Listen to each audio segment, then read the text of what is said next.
Thank you for joining us live for the City of South Fulton City Council meeting. We are proud to introduce the leadership entrusted with guiding our city forward. Mayor Carmelita Gomes, District 1 Councilwoman Dr. Catherine Rao, District 2 Councilman Aaron V. Johnson, District 4 Councilman J.C. Sebastian, Mayor Pro Tem Keosha B. Bell, District 6 Councilwoman Natasha Williams Brown, District 7 Councilwoman Linda Becker Pritchett. Supporting the work of this body in the operations of our city are City Clerk Corey Adams, City Manager Sharon D. Subadan, and Interim City Attorney Sarah Kelly. Thank you for being the best part of the City of South Fulton, a city on the rise.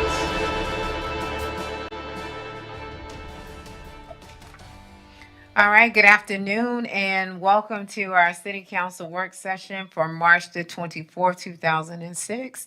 And we will officially call this meeting to order. Mr. Clerk, can you please sound the roll?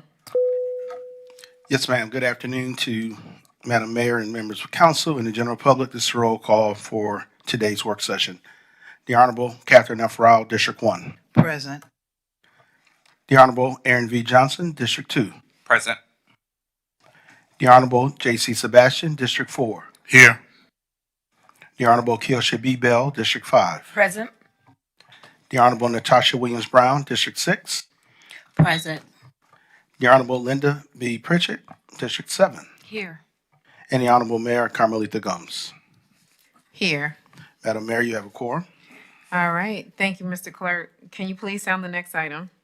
First item on tonight's agenda is a presentation by our city manager, Sharon D. Subadan, introduction of new employees. Good afternoon. Thank you, Mr. Clerk, Mayor, and Council. We only have one introduction tonight. It is our interim HR director, Tanya Morris. Tanya, some of you have already met her. Please welcome her to the City of South Fulton. Welcome, welcome. Do you want to come to the front so everybody can see you? And she wore purple. Yes, I'm in compliance. Well, thank you very much for being here and helping us along this journey. So thank you. Would you like to take a picture or we're good? Okay. All right. Thank you. Have a great day. Mr. Clerk, can you please sound the next item? Yes, the next item is presentation. Our first one this afternoon is Impact Fees Update by Paige Hadley with Ross and Associates. Introduced by our Director of Community Development and Regulatory Affairs, Dr. McClendon. Thank you, Mr. Clerk. Good afternoon, everyone. Reggie McClendon, Managing Director of Community Development and Regulatory Affairs. Today we're going to have a council briefing for our impact fee study, but I did want to give a quick introduction, one for our viewing audience, as well as we do have a new honorable member of council who was not here for the majority of this journey, so I want to make sure that we are all up to speed, as I'm sure that he is. But we started this journey with our impact fee study back in September of 2024.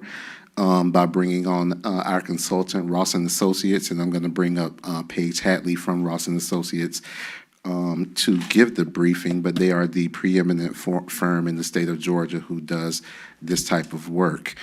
This impact fee study was designed to run concurrently with our comprehensive development plan update, and we have sent our update off to our comprehensive plan update to the Atlanta Regional Commission in the Department of Community Affairs, and they are currently reviewing it, and we hope to hear back from them in the next 3 to 4 weeks so we can move forward with adopting our new comprehensive plan. But this impact fee work will be a big part of that plan, and Ms. Hadley is going to explain to you exactly how those two different things kind of talk to each other and work together.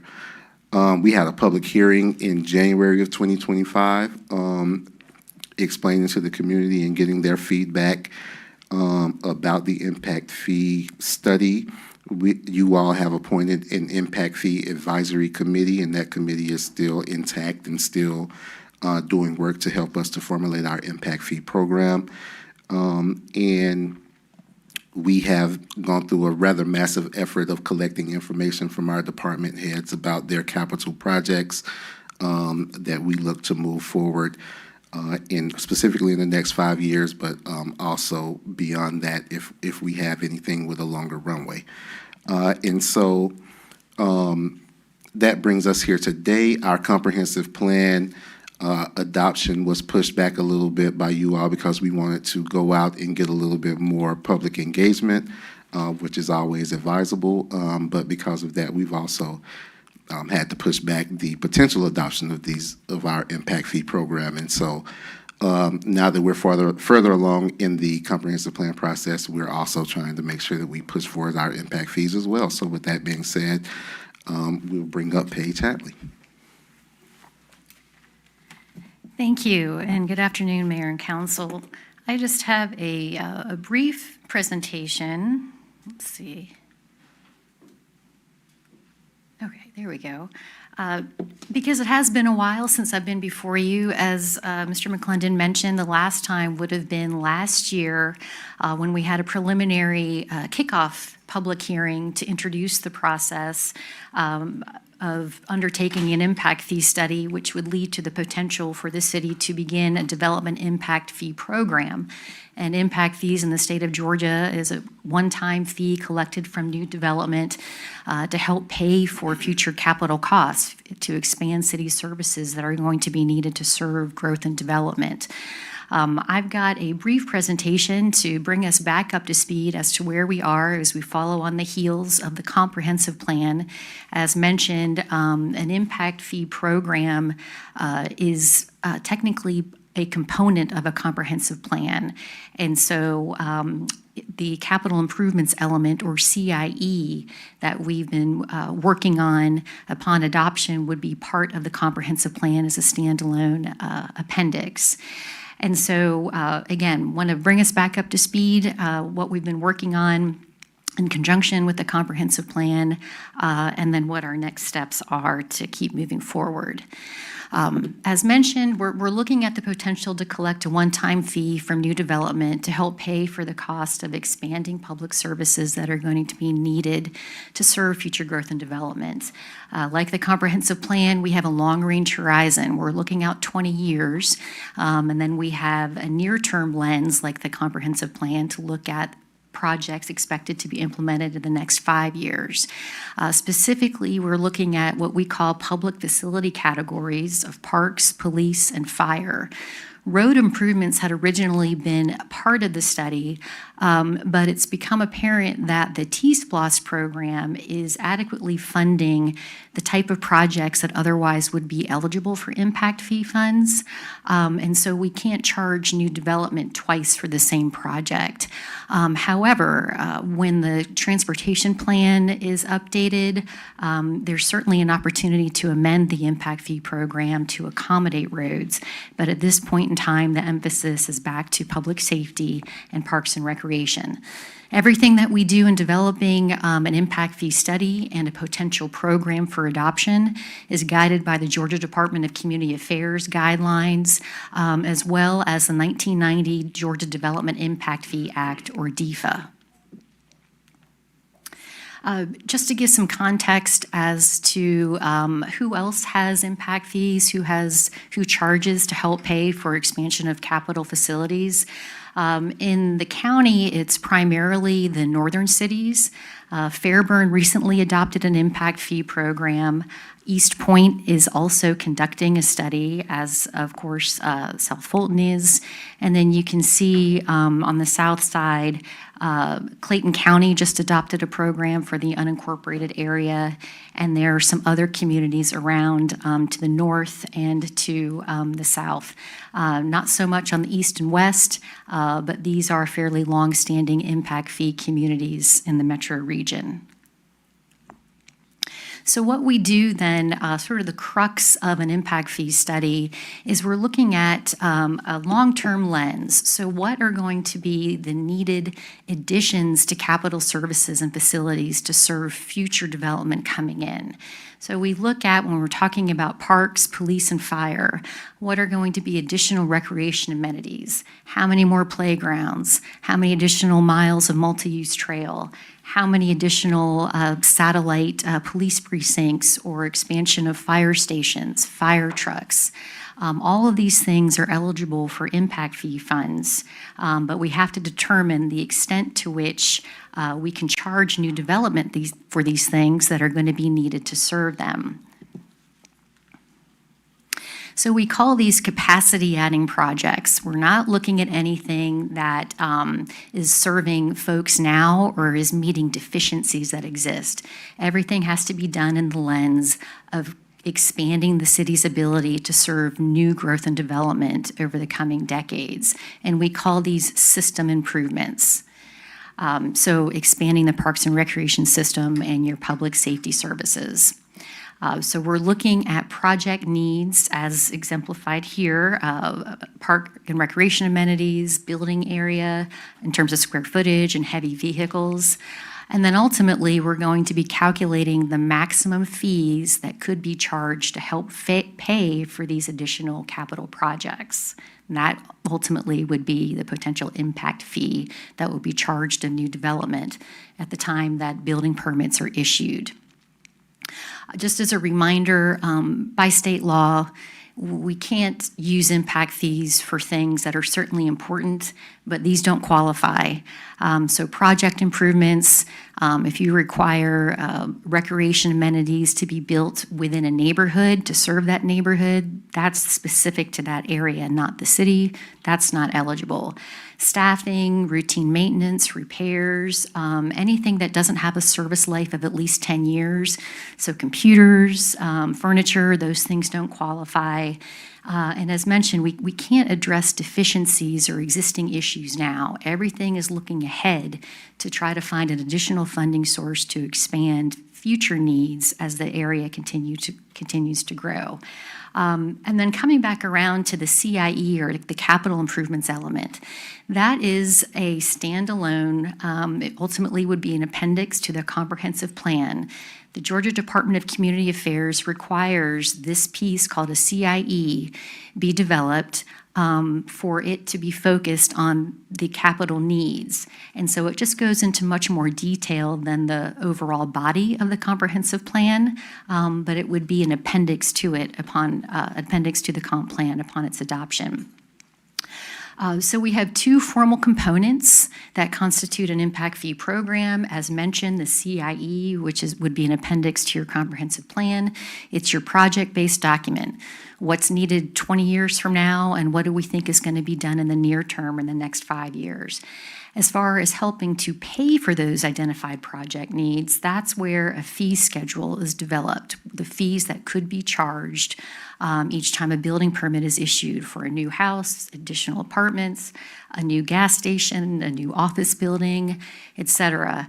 That would fall within the development impact fee ordinance. The ordinance ultimately is about 25 pages. Everything is that it contains comes from the state law and provides sufficient detail to administer and maintain an impact fee program. And at the end of that would be the actual 2-page fee schedule for a variety of uses of what could be charged in impact fees. The CIE and ordinance together, adoption of both, that constitutes an impact fee program. Key inputs into the CIE, the project-based document. We've looked at population, housing, and employment forecasts, building off of those that were done for the comprehensive plan. We just looked a little bit farther into the horizon than the comp plan. Any adopted plans we have referenced and incorporated, such as the parks and recreation concepts and plans.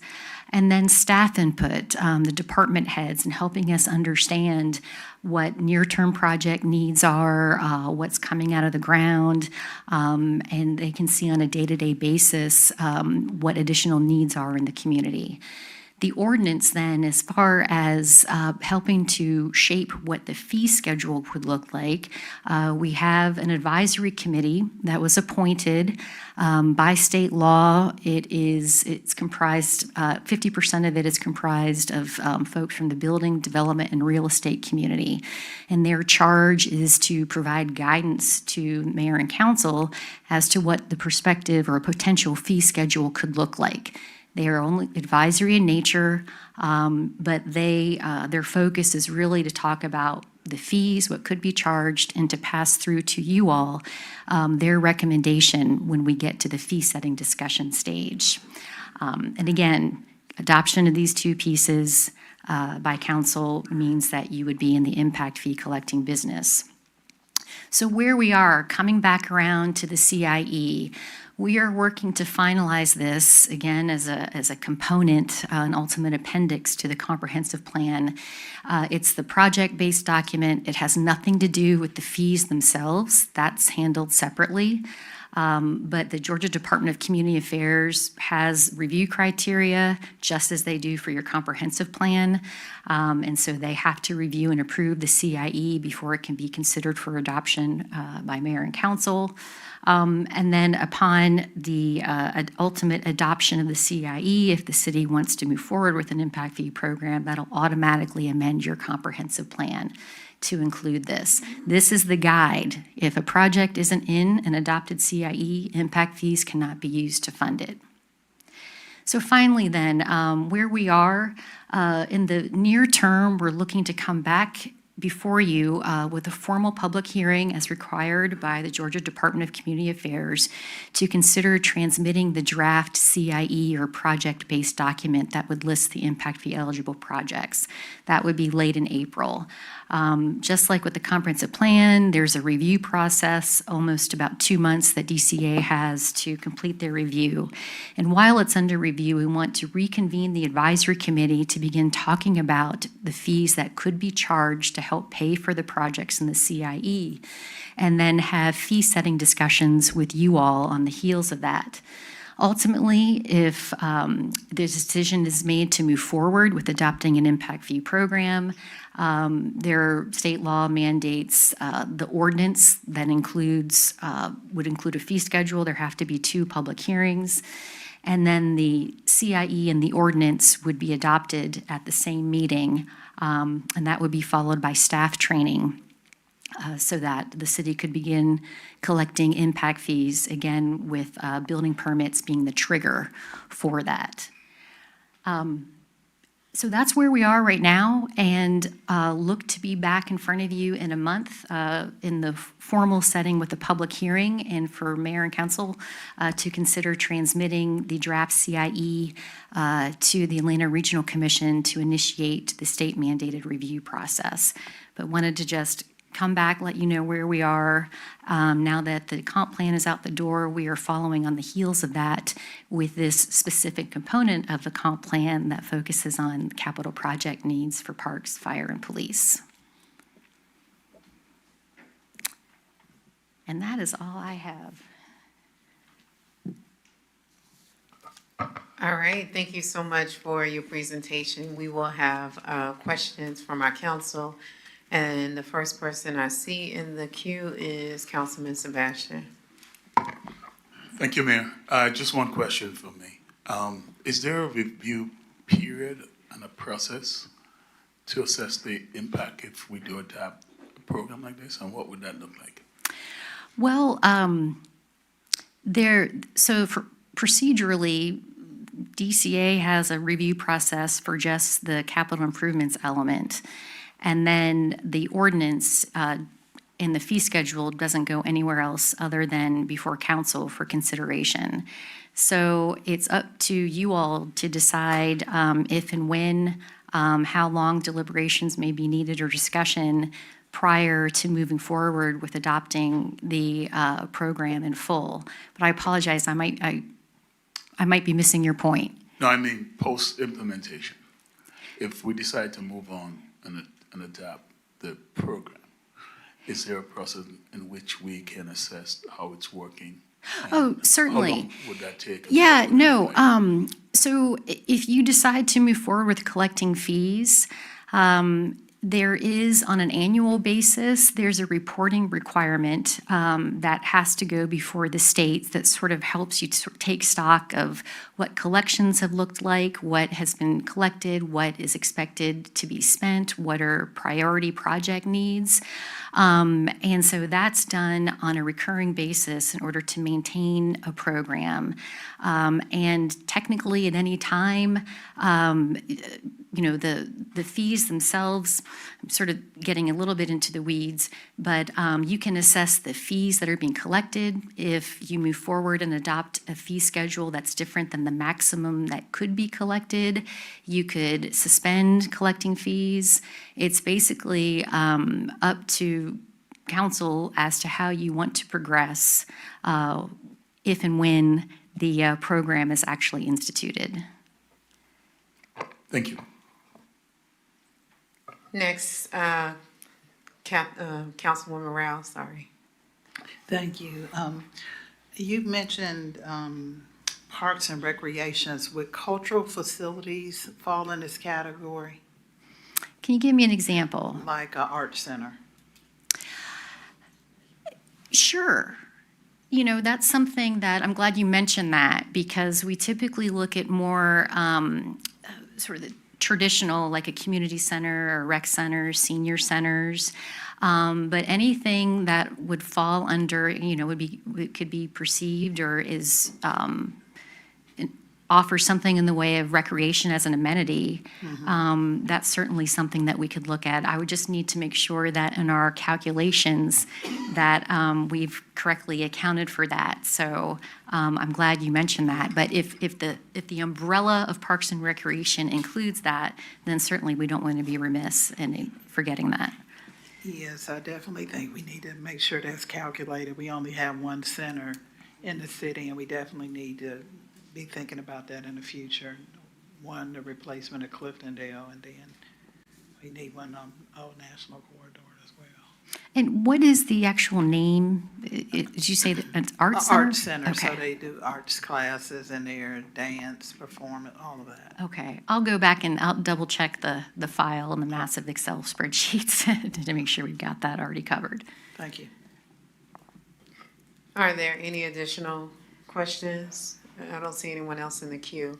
I do have a question. So it looks like, based off of the timeline, that we will be fully ready to launch in the summer if we follow So this tight That timeline? is a great question, because that also, it depends what you want the effective date to be. There needs to be time to make sure that the systems are in place, meaning typically that's the building permit software, expanding that capability, which usually is already embedded. But it needs to be brought to life, if you will, to assess and collect impact fees, and then staff training, and that would be Reggie's department as well as finance. There's a handbook that's associated with that, but that depends on what you all and what staff would feel comfortable as far as actually being in the business of collecting impact fees. But this summer is what we feel comfortable saying, getting through the DCA review process of the CIE, the adoption process, and staff training, that it could be as early as that. Okay. Thank you. This has meant a lot to our community. We've been hearing impact fees ever since we became a city in 2017. So I'm excited to see the progress. But City Manager, realistically, can you give us a kind of anticipated timeline? I know summer may be tight, but just so we can, manage the expectations of the residents. Sure, I think once we go through the adoption process and fee setting schedule, so that part I think will be the part that is, will take the longest to get to. We'll get recommendations from the consultants, and then you have to, as a body, adopt what you feel is appropriate for our community. And so realistically, I would love for it to be a part of our fiscal 27 budget, which gets adopted in September, which makes the timeline tight. But you know, if not, if it's adopted later, then I would come back and ask you for a budget amendment to be able to receive the additional funds in calendar year 2027. Okay. All right. Thank you very much. I don't see any other speakers in the queue, so thank you for your presentation. Thank you. Mr. Clerk, can you sound the next item? Yes, that brings us to item B, it's a solid waste update, which will be introduced by Dr. Cooper, Assistant City Manager, and Gordon Burkett, Solid Waste Manager.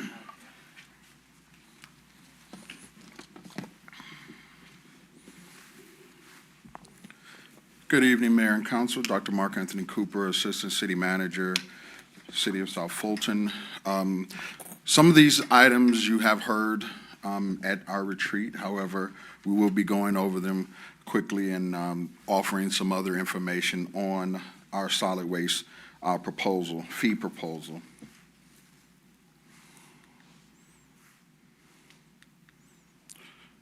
So this is our agenda, what we will be going over. The proposal, the Consumer Price Index, and Mr. Burkett, our solid waste manager, will speak more on Merck Mile.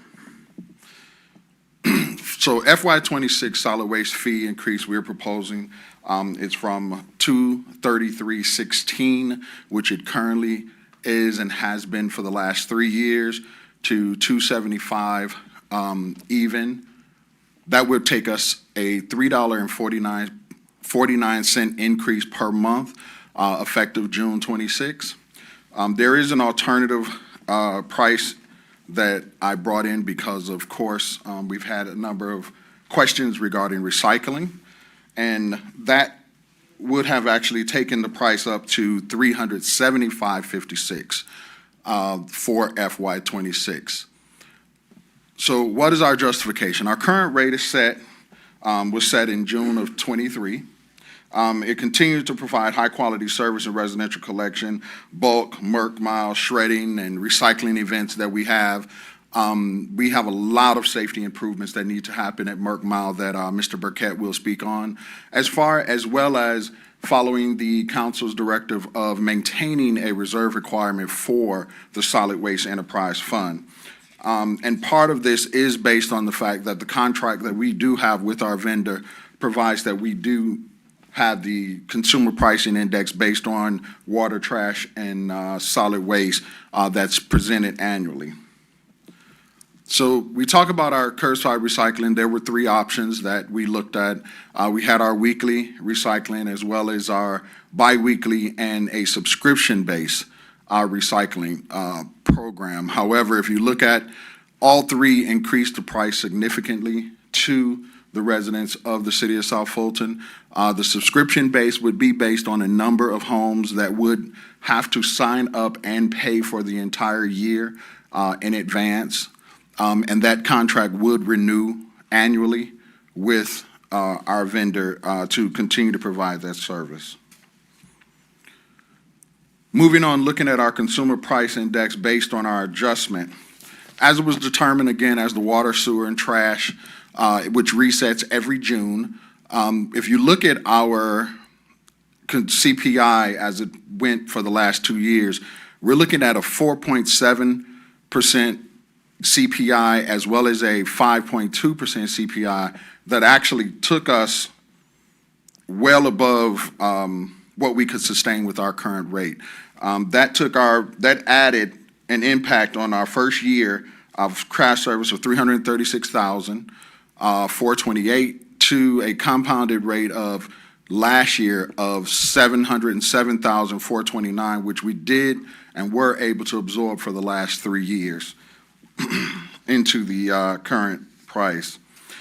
What we did is we actually came up with a average because the consumer pricing index for FY26 is not available until May of 26. But if you look at the average of what we normally have been dealing with, we're guesstimating about a 4.9% consumer pricing index would again take the impact to our fund would be about $401,000, which would take our compounding effect over the last couple of years to $1.1 million over the next couple of years.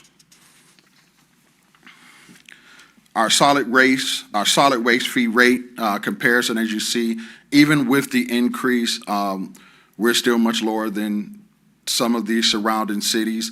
And if you take out the city of Atlanta and you average all the cities, we're still lower than the average of all the cities that we would be compared with. Looking at our FY26 solid waste revenues, we just wanted to give you an overview of basically what we would be looking at is approximately about 9.3 million in revenue, about 9,030,000 is raised directly from our fees, and we have some one-time grants that were accepted in. But if you look at our expenses for FY26, we're looking at expenses totaling roughly a little bit over $11 million. So the fund would not be able to sustain currently with our current pricing model. To educate our public on the solid waste fee, we are developing a comprehensive education and community outreach program where we will be looking at, with our public affairs department, information on our campaign being presented before the bills are mailed in June. We want to try to remove the ambiguity, prevent surprises, and establish a clear, concise message across leadership.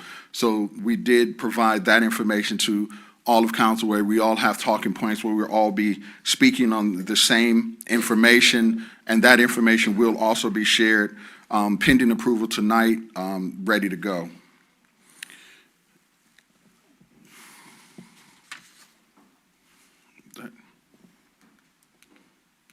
Oh, sorry, skipped all over the place, huh? Okay, solid waste fee communications, these are the things we have. We have our outreach, public information, our website is ready. We do have a press release, news release ready. Executive talking points ready, residential fact sheet, everything is ready to go upon approval tonight. Now I will turn it over to Mr. Burkett to speak on a little bit about our Merck Mile Convenience Center and some of the improvements we have made and what we will be making under our new pricing proposal.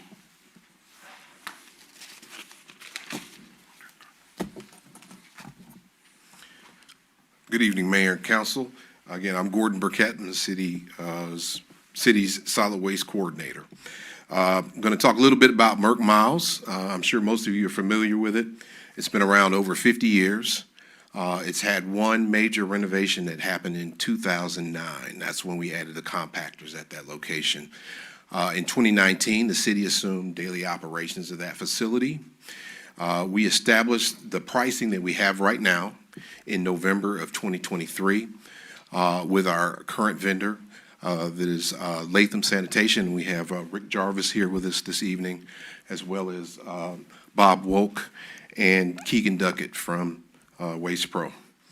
Our facility is a great cost-effective alternative to transfer stations. Most of our customers are pretty small, less than 150 pounds. So mostly residents that use our facility on a regular basis. We have about 5,000 customers per month at that facility. And most importantly, diverts material from the landfills. So we recycle a lot of material there every month.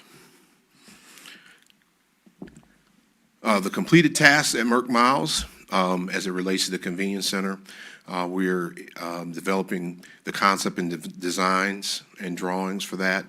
That process is just about completed. We had to do some assessments on where the water mains are so we can do some relocations of the fire hydrants and also ensure safety at the facility. We've also made some improvements on our operations building, which is where our operations center is for delivery and maintenance of containers. But our upcoming improvements is what we're looking forward to most. A lot of safety environment items, including the retaining wall. We're going to replace it. And hydrant relocation, so it's not in the middle of the center. It's going to be on the side. And consolidating our recycling, for which we did receive a grant this year to help us with that process. Stormwater management will be covering our containers and also making sure that the rain goes to the appropriate place and is treated appropriately. Wayfinding signage and traffic flow through the facility is also very important to improve the environment there, experience, and the amount of time that you're spending at the facility. And last but not least, we're going to a cashless transaction process as well. As in addition to that, we've proposed to change our pricing slightly. The top line there is our current pricing by weight. So currently, you can take up to 150 pounds for $10 to this facility. Our proposal is to change that price to 12 and raise that amount to 360 pounds. Again, most of our customers are on that lower tier, so this will be a benefit and provide competitive pricing for our smaller customers. And now we'll take any questions.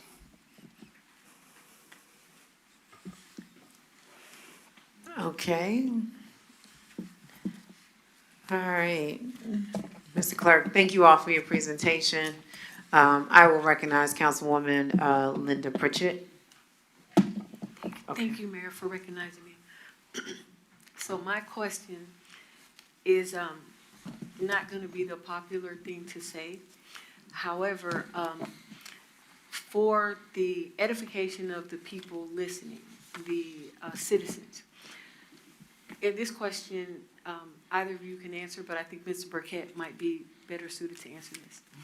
So when it comes to recycling, my understanding of how recycling started had to do with China having an overabundance of trash and creating fuel pellets and all this creative stuff that at this point has like stopped to an extent.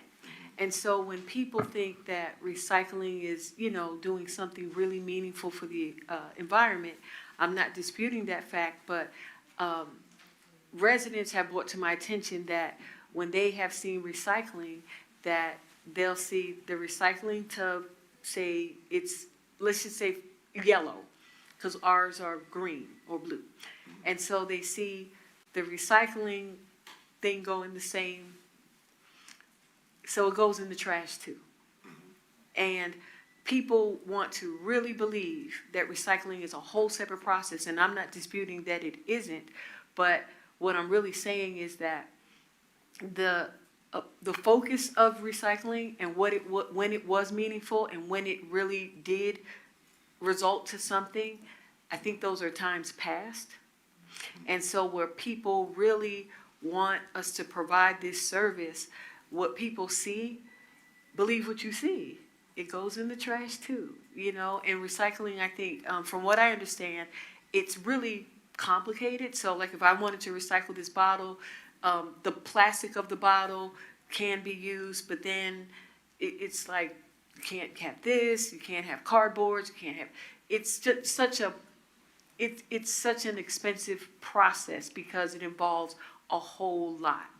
And people are really serious about it, but from a efficiency standpoint or a fiscally responsible standpoint, it might not even achieve what they really wholeheartedly believe.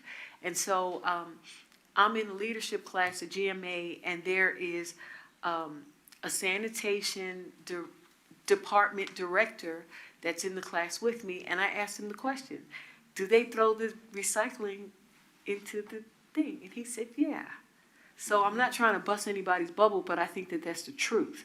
And when you're looking at spending thousands of dollars to do something that makes us feel better, I just want to do something or make sure people know that it really might not be doing what you think it does, even though it makes you feel like you did something really nice. Can you speak to that, Mr. Burkett? I know you got in trouble the last time with what you said. Did I? But I got no. your back.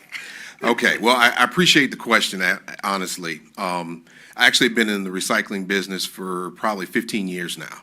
And a lot of what you are saying, there is some truth to that, definitely, okay? But I want to tell you what we're doing here in South Fulton, okay?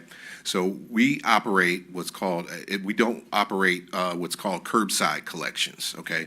We have a collection facility at Miles.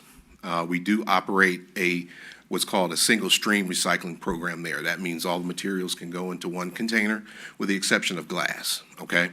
And our partner, where we take that material every week, is Pratt Industries, which is, I think they're the largest recycler in the country at this point, if not the world, okay? They have their recycling facility is actually in Conyers, and it's actually available for tours, and I'd love for us to take a tour over there at some point, where they actually separate these materials and they sell them on the spot market. So actually, Georgia is one of the biggest consumers of recycled materials. So that bottle that you have there is what they use to make carpet.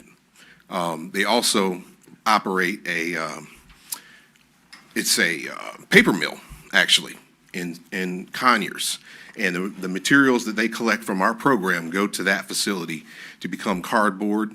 And their partners are Amazon. I'm sure a few of us have used their boxes, as well as Home Depot and other large makers of cardboard. So there is some recycling. It is not ideal necessarily for everything, especially metals. Those are the easiest materials to recycle at this point. But we're definitely doing our part to have that material reused. Thank you, that's interesting. I want to take that tour. Okay. I yield. Thank you for your comments, Councilwoman Pritchett. Councilman Sebastian? Just one question of clarification on the comparison of different cities and the cost. What's in those costs exactly the same, or that's just what residents pay, but different services are included across different cities? Well, it's a lot of the same costs. I mean, we're all paying for the same things as far as disposal, as far as any illegal dumping, all of these items. These are all included in those costs. You do have some cities, such as Atlanta, that has the curbside recycling. So that's one of the reasons why, when we did the average, we pulled them out to show the difference with non-curbside recycling and curbside recycling. So it's basically a lot of the same cost that they're paying for. Okay, so none of the other cities do curbside recycling. I'm just trying to see apples to apples if I can. Most of them do not. Yeah, most of them do not. Okay. All right, that's. All right, thank you, Councilman Sebastian. I have Councilwoman Natasha Williams, and then I have you. Thank you, Mayor. Can we go back to the slide that showed the proposed rate increases? Yes, ma'am.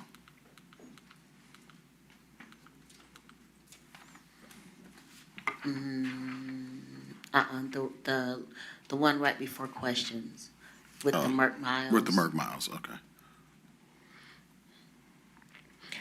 Okay, so for 151 to 360, we're proposing to reduce that rate by $18.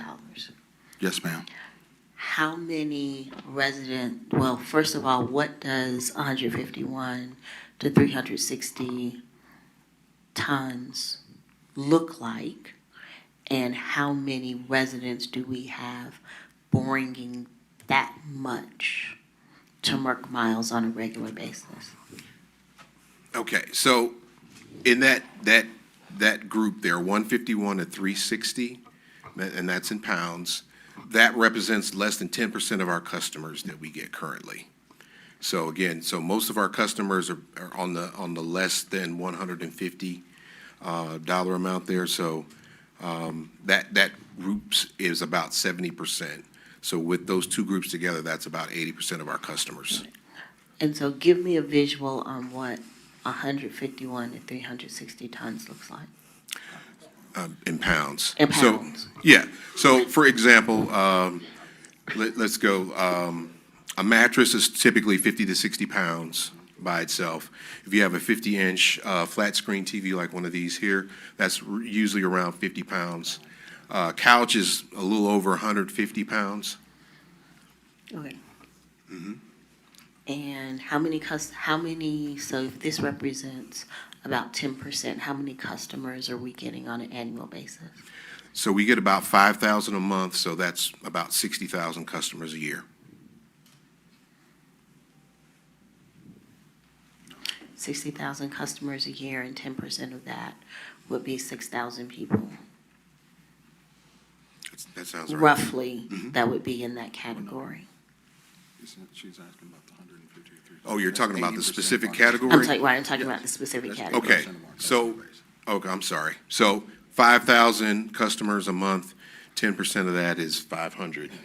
So that's about 7,000 customers a year? So, yeah, so. Well, no, it's 600. 6,000. I was right. 6,000? 6,000. Okay. So, okay, hold on, because I don't have a spreadsheet I can plug it into, so let me do some quick math here. So we're talking about 6,000 customers paying $30 is $180,000. Somebody hold that number for me. And then we got 6,000 people paying $18 is $108,000. So we're talking about 72,000, roughly, that we would be losing out on by reducing this in that category. That sounds about right. While we're at the same time saying that we need to, and go back to the slide with the improvements that we need to make.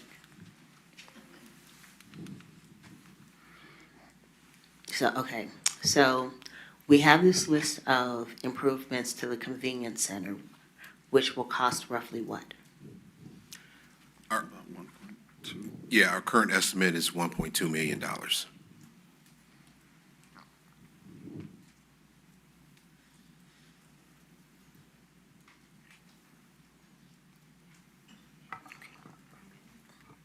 I weigh in?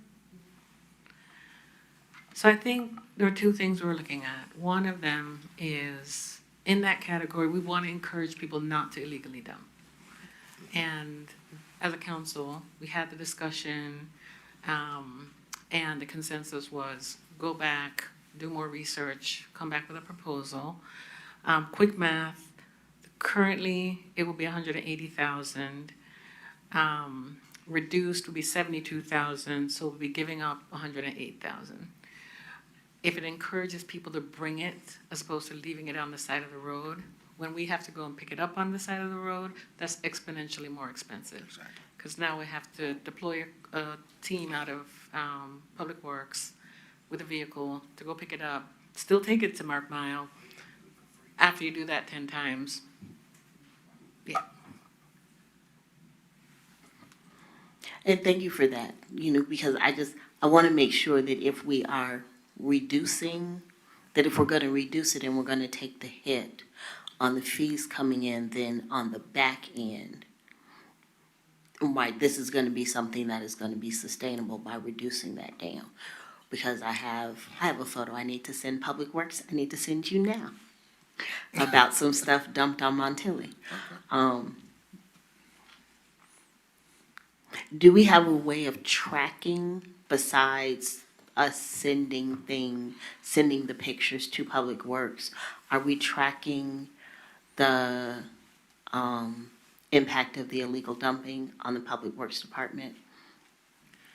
Actually, yes, there's an annual report that we do in Public Works that includes that amount that we collect on the sides of the road and place in a roll-off container at Public Works. Can you pull that out of that report? And at least I know I would like to take a look at that, Yes, ma'am. so I can see what type of impact the illegal dumping is having, and if there's a way to break that out by district, so that, like, if we can identify where in the city the illegal dumping is happening, and we can try to, like, think of some solutions to how we can micro-target those areas to get them to come to Merck Miles and not throw it on Montilly Place. Thank you, I yield. All right, thank you, Councilwoman Williams-Brown. Councilwoman Rao, I believe you were next in the queue. Thank you very much. I had a couple questions. I know we're going to a contactless payment system. Will we be able to get more data in terms of tracking what we're doing and recycling at Merck Miles? And can you talk a little bit about that contactless system? Cashless. Yeah, it's actually cashless. Okay. Our system, actually, our IT department is actually developing a software that we will be using at the scale house. And anytime a customer comes through, it will assist them in calculating the fee and the amount of material, and then that information actually will be rolled up and being able to be input into Tyler for us to do some more sophisticated tracking with it. So that's something that's supposed to come online in the next 3 to 6 months. We're innovating here in Southwood in the IT department. We haven't bought something off the shelf. We actually have them looking at what our unique needs are. Right. So actually, council asked us to do that last year. You did. So that is something we'll be able to track by individual customer, how frequent customers come to our facility, and the materials that we're collecting on a regular basis. And we'll be able to do some more, breaking down of that data to give us some better information on what's going on in our communities. And then a follow-on question, you talked about Pratt Industries using our materials for carpets. I know it's glass recycling. Do we get reports from those vendors about how much we're recycling with them? So eventually we can do some kind of reporting. So actually, in our monthly report, we do include that. We get we get a weight every time that we go to Pratt. Okay. We also do recycle glass at Merck Miles as well, and we get reports on that as well. So we're happy to provide that to you. Okay. I think that would be amazing for us to have some kind of annual report so that residents kind of know how we're recycling in the city since it's available. Even if it's in a monthly, some kind of rolled-up document, I think that would be great. Absolutely. Thank you. All right, thank you, Councilwoman Rao. Councilman Johnson. Thank you, Madam Mayor.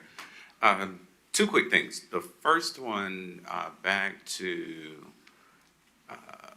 Councilwoman Williams-Brown question about the decrease from the $108,000.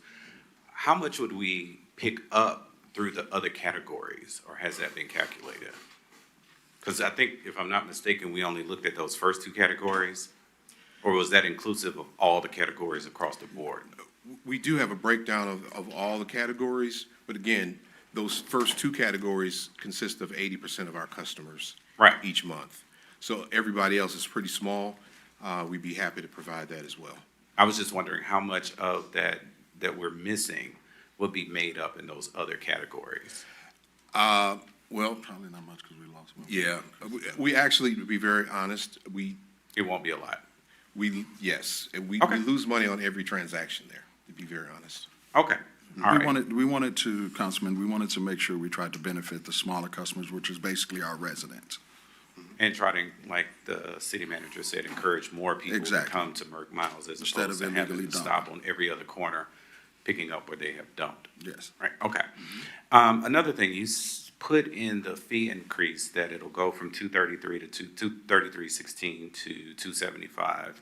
And you have an alternative for weekly curbside recycling as $375.56. What would that look like? Or how would that work as an alternative? Well, it would just be an alternative cost, so it would be an annual cost for all residents of $375.56, which would add another $4 million to our annual fee. So this will be something that we would implement all over, not just for Yes, people. that would who be wanted all it. over. Yes, It would sir. have to be blanket as opposed to, I want to do recycling, but my neighbor doesn't, so they're Right. doing it at my house. And Yes, sir. It would be everyone. Okay. All right, well, that answers my other question then, so that's it for me. Thank you. Thank you, Councilman Johnson. All right, I have a few questions, so certainly I sent out the information just to kind of get a pulse on what residents were looking for, and I got a few questions back. I do want to agree with Councilwoman Rao that I think an annual report would be very helpful, not just for the council, but for also the community as well. So one question came about was about the spring and fall bulk trash days. We used to do those annually. I know now we do them for each district. Is that once a year, or can you elaborate a little bit on that? Bulk trash pickup is actually monthly, so that's at your residence, so you can put out your bulk trash monthly. You just have to schedule a pickup at your resident. And that's one reason why it changed from doing the big bulk to doing the recycling and shredding, because we weren't doing more recycling and shredding. So we changed the bulk. So the bulk is actually weekly at your home. You can just schedule it and they'll pick it up, to what we're doing now currently, our recycling and shredding events. Are those calendars published on the website, just so, I guess, the edification, because usually we see them when, the council member is either advertising, but are those dates actually published on the website? Or when they're doing their trash, what is it, your public shredding and trash days? Recycling days? Those days, yes. So those yes. are published on the website? Yes. But maybe, I don't know if you guys are familiar, I know some of us up here, they used to have a spring, spring bulk trash day, and then they had a fall bulk trash day, and the residents really look forward to that. It's kind of similar to what we're doing now, but I didn't know if we could add 2 extra ones in there, I don't know. But that's what they asked for. Okay. And you answered the question, I believe, about whether or not recycling can be optional, because based off of the numbers, you pretty much are saying that the 375 would have to be, if we did add recycling in there, that would be what it would be across the city. So it's not optional, like a pick and choose. Yes, ma'am, it's not. Okay. Tree trimming, debris, and curb pickup. I did have a few residents that reached out. We don't pick up tree trimmings. No, that's correct. Is there any particular reason why? Can we add that in?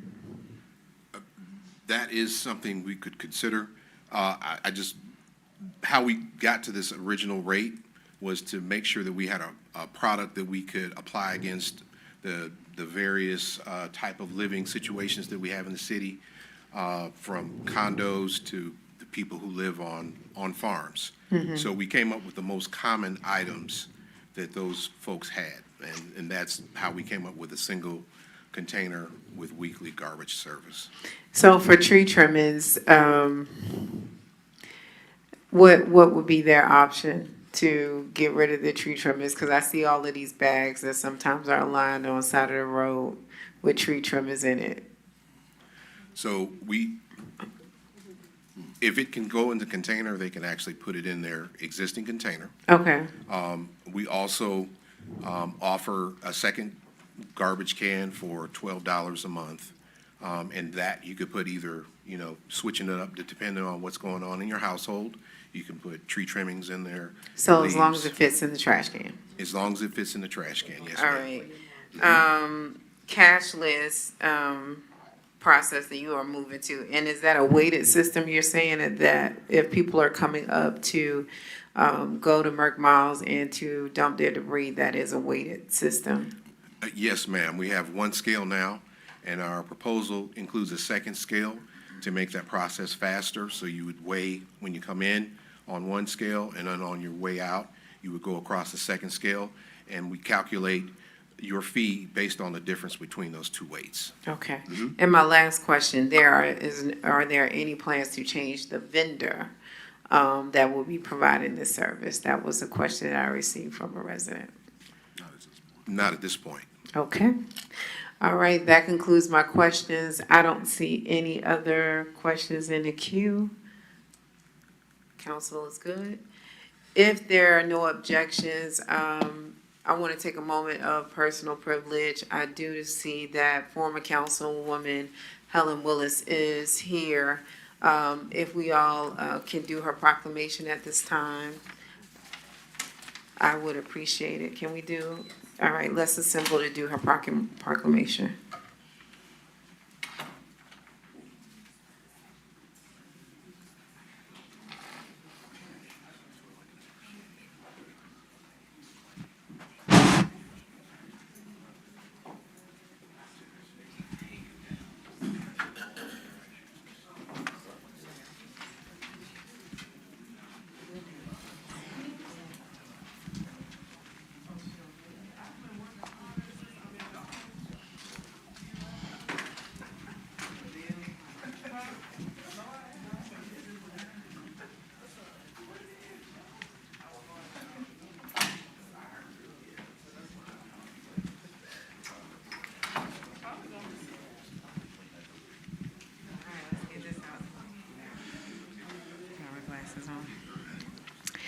Okay.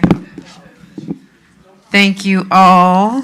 Thank you all for being here. Councilwoman Willis, can you stop talking? See, nothing has changed, y'all. All right, so where do you want me to start? Let me get over here. That's her way of saying she missed y'all. So as you all know, Councilwoman Willis has resigned from District 3 to run for a higher office in Fulton County. And we are honoring her exemplary service to the city. And I'm going to start reading and I will pass it around. Helen Zenobia Willis has served with distinction as an inaugural council member for the city of South Fulton, representing District 3 since the city's founding in 2017. And whereas Helen's leadership has championed the Welcome All, Red Oak, and Cliftondale communities, embodying a steadfast commitment to reducing the pipeline to prison, enhancing parks and recreation, increasing financial transparency, and improving public safety. And whereas her advocacy and service extend beyond her council seat, as evidenced by her years as a parent liaison and financial board member with Hateville Charter Career Academy, her involvement in civic volunteer organizations, and her unwavering belief that education is the bedrock of a thriving, economically stable community. And whereas she has demonstrated exceptional dedication to public safety, notably authoring and passing the Hang the Sign ordinance to combat human trafficking and serving as vice chair of the National League of Cities Public Safety and Crime Prevention Federal Advocacy Committee. And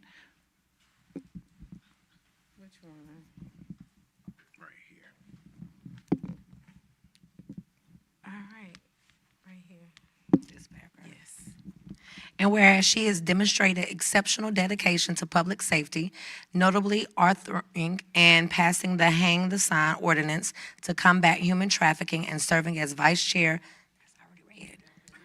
Helen has supported countless state and local campaigns as a proud Democrat, serving as a Georgia State Committee member, Fulton County Post seat holder, and an active participant in the Georgia Municipal Black Caucus. And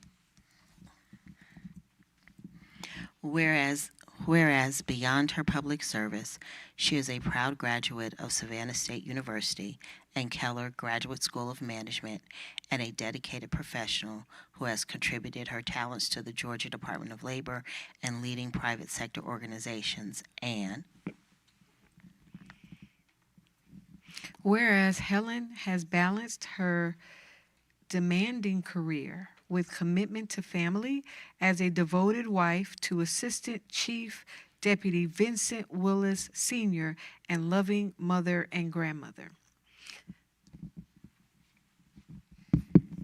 And now, therefore, it be proclaimed that the mayor and the city council of the city of South Fulton, Georgia, hereby extends its deepest gratitude and heartfelt congratulations to former council member Helen Zenobia Willis for her 9 years of dedicated service, visionary leadership, and unwavering commitment to the betterment of our city and its citizens.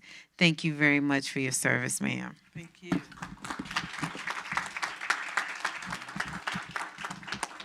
Are you I want to thank my colleagues and mayor for recognizing me, my 9 years of service. I wish I can say that my love for the community started when I became a council member or fighting for the city, but it actually started at the young age of 13 when I became a candy striper. That's when I learned to really care for my community and care for people. So going from a candy striper to a bank teller to a council person has been an amazing career. I know the city is on the right track now with the leadership of Mayor Gums, and I'm not going anywhere. I'm actually working harder than I was when I was a council member because people are still calling me, and I told them to call me. And so thank you, Mayor, for working with me during this transition, and I look forward to serving you all again in a bigger capacity. Thank you. All right. It's only been, what, a few weeks? Oh, a week maybe. All right. Can we take this picture?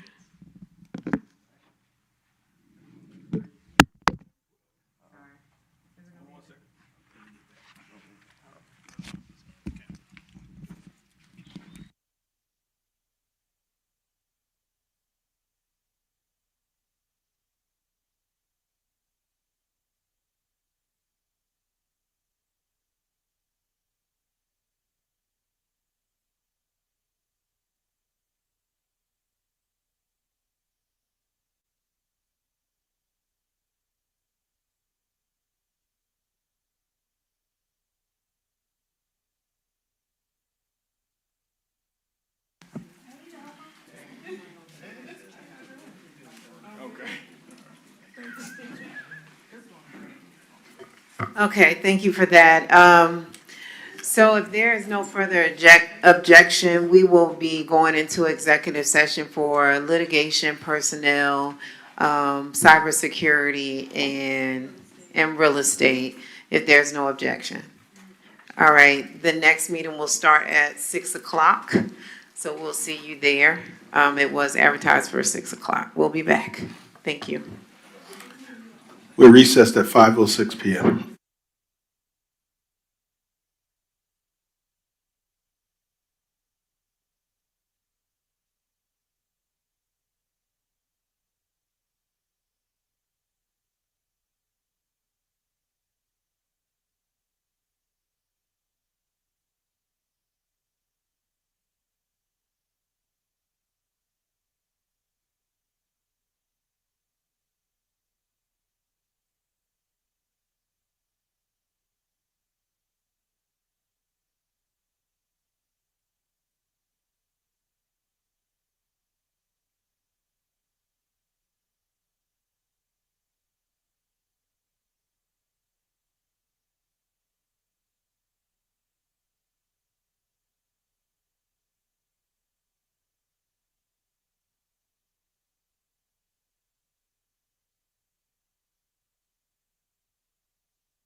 We have a quorum. Mr. Clerk, was there any action that was taken in executive session? There is no action taken in executive session that requires a public vote. All right, at this time, if there is no further business, we will go ahead and adjourn our work session, and we will open up the next meeting. Mr. Clerk, can you please sound the next item? That brings us to the 6 o'clock alcohol license zoning public hearing meeting. And I'll proceed with the roll call for the meeting. The Honorable Captain F. Rao, District 1. Present. The Honorable Aaron V. Johnson, District 2. Present. The Honorable J.C. Sebastian, District 4. Here. The Honorable Keosha B. Bell, District 5. That's probably coming through the door. The Honorable Natasha Williams Brown, District 6. And the Honorable Present. Linda B. Pritchett, District 7. Here. And the Honorable Mayor Carmelita Gums. Here. Madam Mayor, you have a quorum. All right, Mr. Clerk, we officially call the alcohol license and zoning public hearing for March 24th to order. Can you please sound the next item? Yes, ma'am. This is the alcohol license rezoning variance modification cases for presentation in public hearing only.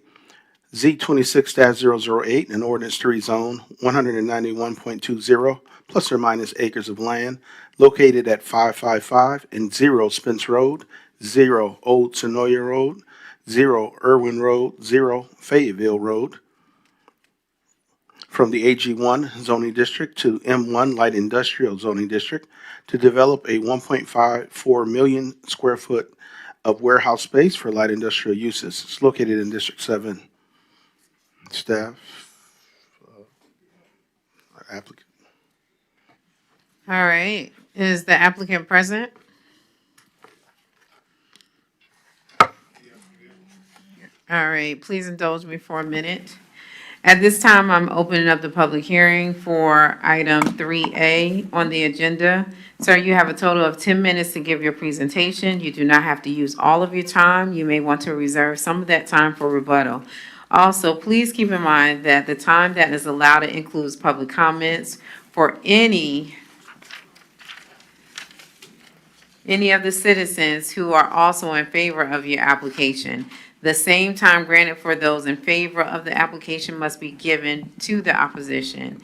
And you may now proceed with your presentation.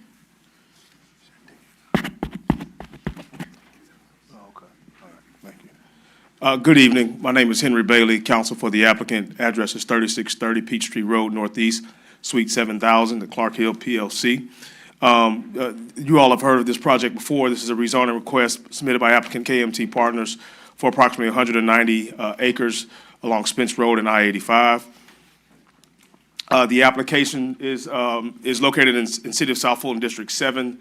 The existing zoning is agricultural and suburban residential, with the proposed zoning is light industrial. Facility size, we're proposing approximately a total of 3 buildings with approximately 1.6 million square feet. And so some of the benefits of this project, we have a estimated capital investment at roughly $230 million. That's increased from the last time we presented from you, as we have a proposed tenant that is in place that will bring that number up significantly. A job creation of roughly 1,000 to 2,000 jobs, with 1,000 being created by the proposed tenant, which is a cold storage food user. The net profitable tax revenue on this site increases to 74X, which is roughly $3.4 million annually. And there's a number of different traffic safety, workforce, and beautification improvements that's going to take place as a part of this project. Primarily, there is a huge GDOT project under construction at the interchange of Spence and I-85, roughly a $81 million improvement that's projected to be completed around 2027. There are additional improvements as well. I'll save you from me reading them all word for word. There's also a significant amount of mitigated environmental impacts.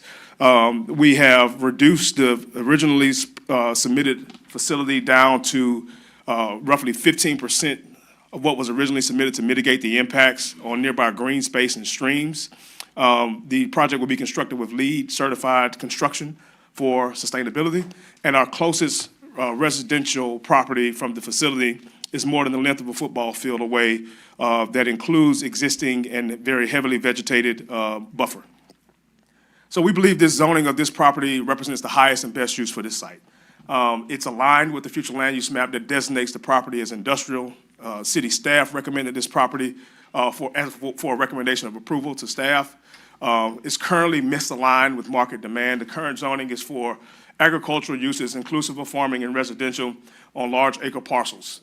The demand for this location is evident today as we have a cold storage food user ready to commence development, provided the zoning is approved.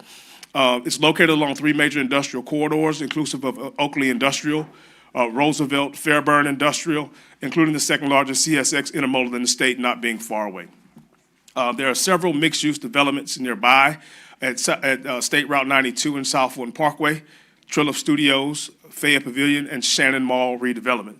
So the industrial infrastructure that comes along with a project like this serves as a catalyst for more retail, hospitality, multifamily within this immediate area, which is something we've heard time and time again from residents in this area when we've had conversations with them throughout this process.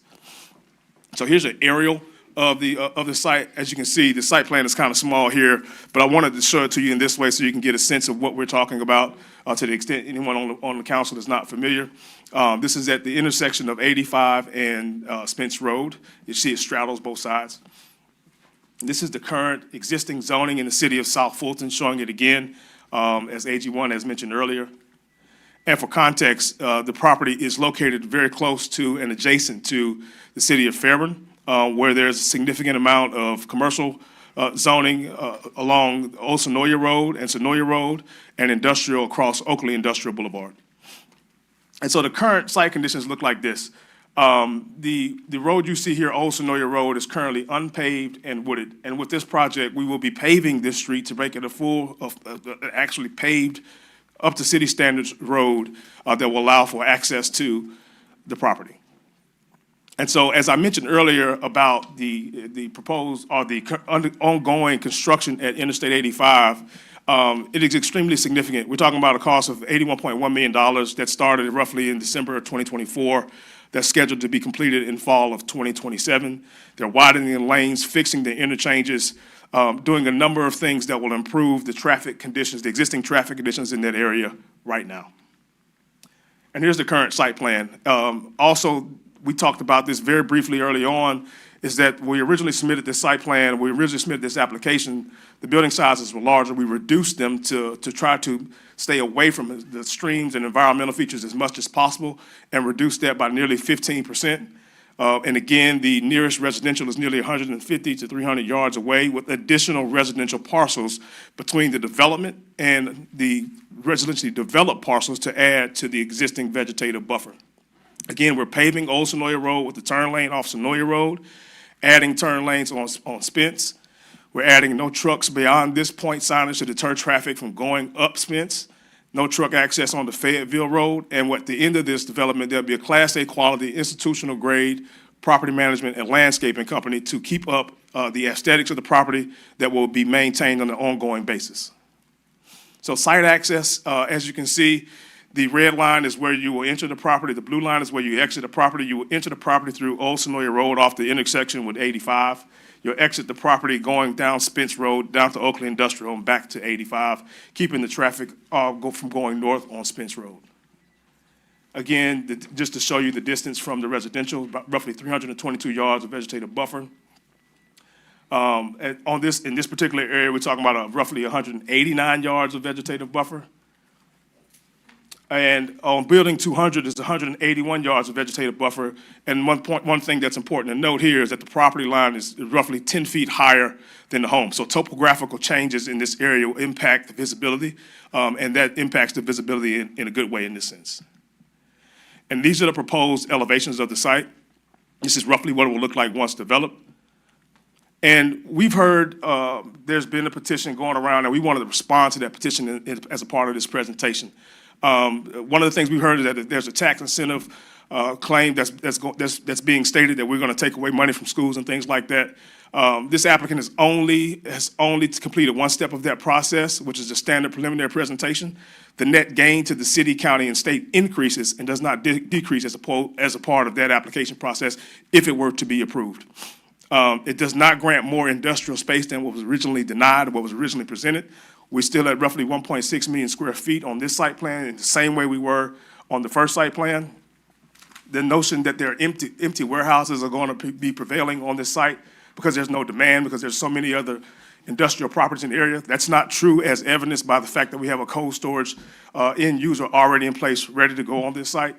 And then one of the other things that's really important is the amount of investment that this brings to, tangible investments that this brings to the community. Again, 1,000 to 2,000 jobs, with 1,000 coming with the proposed tenant right now, adding to the commercial tax base, which will ultimately reduce the burden on residential property owners over time. And then this cold storage infrastructure that's proposed supports regional food distribution and supply chain resilience. So it's a public benefit and not a public harm by having this type of use in this area.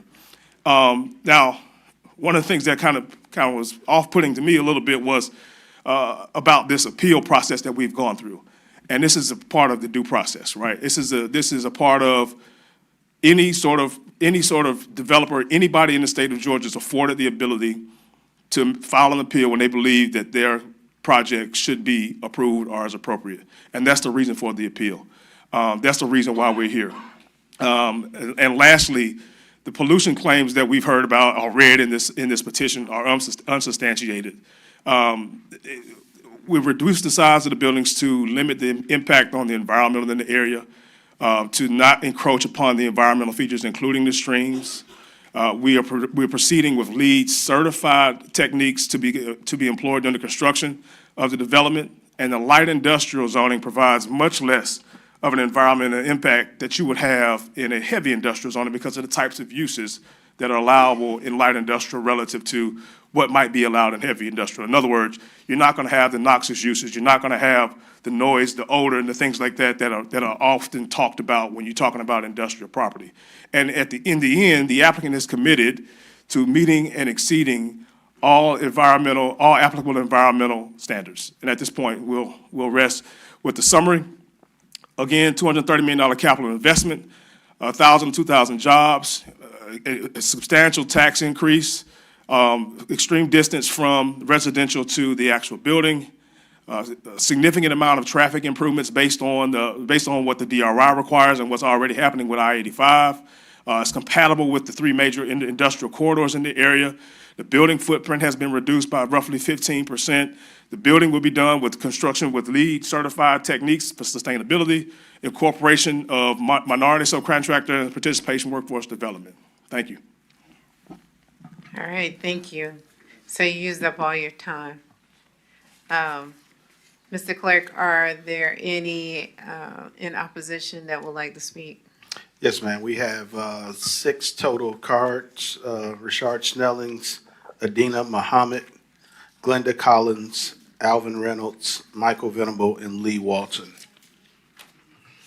If those residents are here, can you please come to this podium?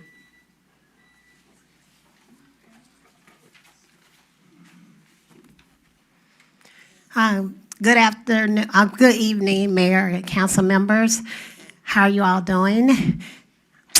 I prayed for the time that some of our members, politicians, would not be bought and paid for.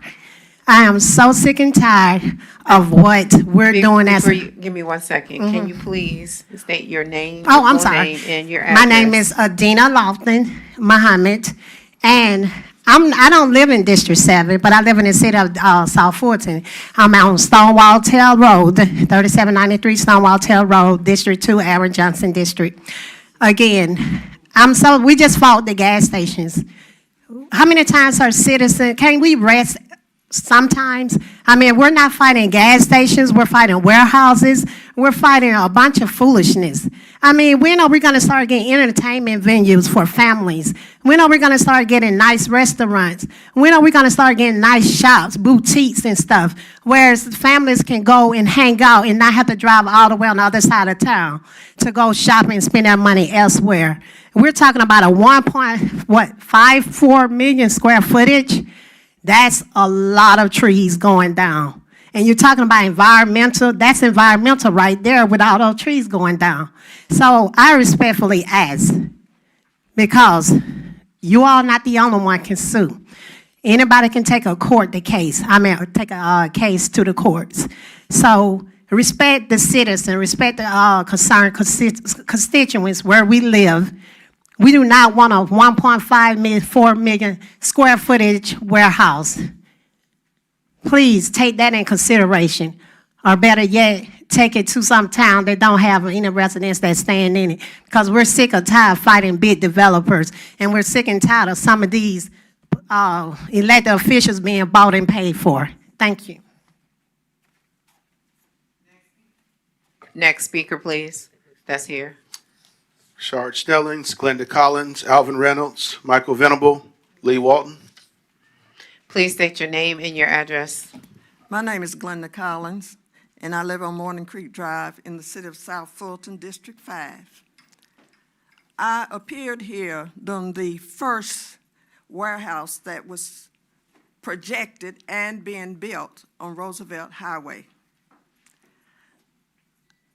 There are some things that occurred, such as covering the streams, and I understood him to say that is not going to occur on this project.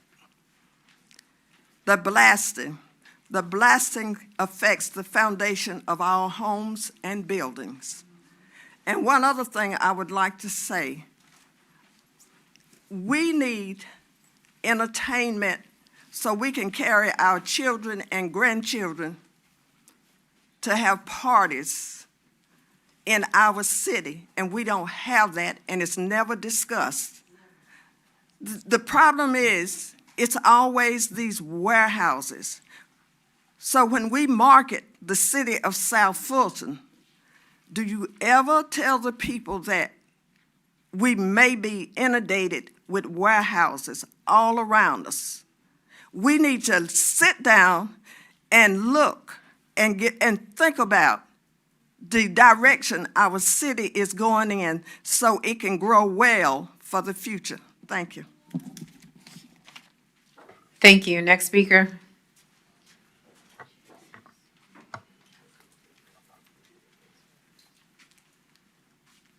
It's Michael Venable, 5720 Montelli Circle. Consistency and stability.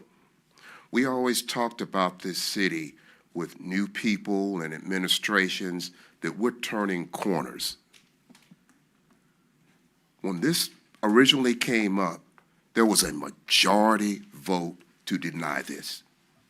And people up here gave explicit remarks as to why they thought it wasn't important. There has to be some sort of conviction. You have to say what you mean what you say, and stick by it. It's the same thing that is happening with our zoning and these land use amendments. Every single solitary meeting, there is a case that we want to change the land use plan to make something fit. And now, with this money transfer that's going forward, that's, I guess supposedly we're saying that this is a community benefit, it gives the total impression that this is a pay-to-play situation. If we said it wasn't good, and you can't tell what happened between the couple of months that we said it didn't and now, that's a huge problem. We should deny this proposal. Lee Walton, Alvin Reynolds. Lee Walton, 43 Green Street, Fairburn. I was really surprised at the applicant's presentation. The reason that we're here is because a lawsuit was filed, and that word lawsuit was never used, and that was kind of striking to me. We're here only a few months after this city council, as Mr. Venable cited, denied this exact rezoning. I've been an expert in multiple zoning lawsuits.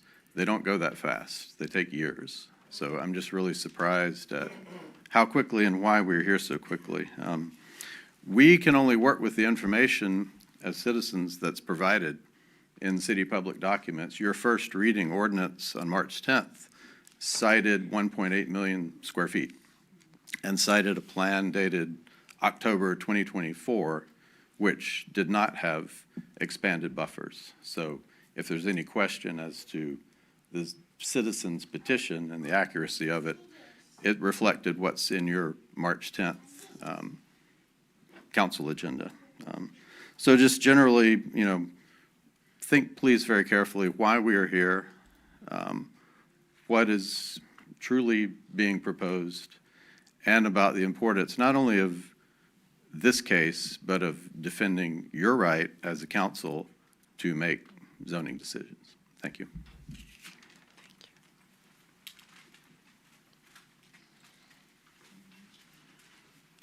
Good evening, Alvin Reynolds, 585 Kings Place, Riverdale, District 7. Let me start by saying that the applicant presented a compelling argument, a compelling case, almost had me convinced. But one thing he didn't say, still a warehouse that when we became a city, we vividly talked about how warehouses was butted up against communities and how it was impacting other people's lives, livelihood. I'm sure that when we did the comprehensive land use plan and we went all about this city, I can assure you that the people in District 7 and other districts did not put on those little sticky notes to have this area zoned industrial. Now, the applicant states that this is going to be a cold food storage, a warehouse. Now, we all understand that moving forward in life, that we're going automative. So the 2,000 jobs, 1,000 jobs that has been stated here, I'm not sure that that's even an accurate count. So again, he talks about road improvement and so forth. That can happen with other development. We're not against development, just this development. This development doesn't fit in this area. And so, again, he talked about is in line with the land use plan, and we fought vividly about not having warehouses and other venues locking us in our area and in our district. He talked about how much it's going to bring other things, retail and all of this stuff. Where are you going to put it? It's not going to be room for it. So I don't understand that as well. And I'm sure Ms. Lord, who have land that's going to be butted right up against this warehouse, is very unappreciative of that happening to her and her family. We can't do that to people. It was even stated back in October, if we didn't like it when it was done to us, how can we do it to somebody else? And that's where we are today. Again, I state, not against development, just the right development. We understand that the city has to grow, and we want it to grow, but it has to make sense. We just approved a warehouse on Stonewall Tail, same developer. And now we come in here again with another one? Listen, the vote carried to deny in October. The vote should carry to deny today in March, for the reason that my colleagues and I have stated. Again, we're not against development. We're not even against this developer. But to come and put a warehouse at this magnitude in that area, we think that that is not a good fit for this area. And these are the citizens and constituents speaking across this city, not just District 7, but 1 through 7. If you have noticed of late, we as citizens have come together. And there are some things that must be changed. And we're asking you, hold to what you did in October. Fight for us like we're fighting for you. We're not worried about being sued. Take us to court. Let's figure it out. Though that is the process. He's right. They have the right to appeal and do the things that they have to do. But again, please deny this petition. Thank you. All right. Thank you all for your comments. There are no further comments. At this time, I will be closing the public hearing, and we will take questions for council. As of right now, I don't see anyone in the queue. With that being said, Mr. Clerk, can you please sound the next item? Yes, Madam Mayor, we are at proclamation presentations, and of course, we've already disposed of the proclamation honoring former Councilmember Willis. The next one is proclamation honoring Camp Creek Middle School girls basketball team. I don't know if they are present yet or not. Oh, I'm sorry, they are here. All right. Thank you for coming early. So are the girls here or? All right. Well, we can delay just a little bit and possibly if we have time, we will be able to move forward. Okay. What time is it? Okay, well, we'll suspend the meeting for about 15 minutes. Is that okay? And then we'll open back up with the proclamation and then we'll start at 7 o'clock. All right, at this time, we will recess for 15 minutes. Thank you.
Council, we're getting ready to convene so we can recognize these young ladies. It's awesome that this is being done in Women's History Month.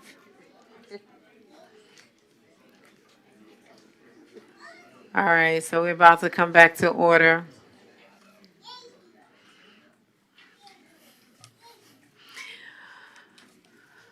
All right, so Mr. Clerk, can you properly sound the next item, please? Yes, ma'am. We are reconvened at 6:46 PM. The next item on the agenda is proclamation presentation honoring the Camp Creek Middle School Championship Girls Basketball Team. All right, please come to the front, and if my colleagues can join us.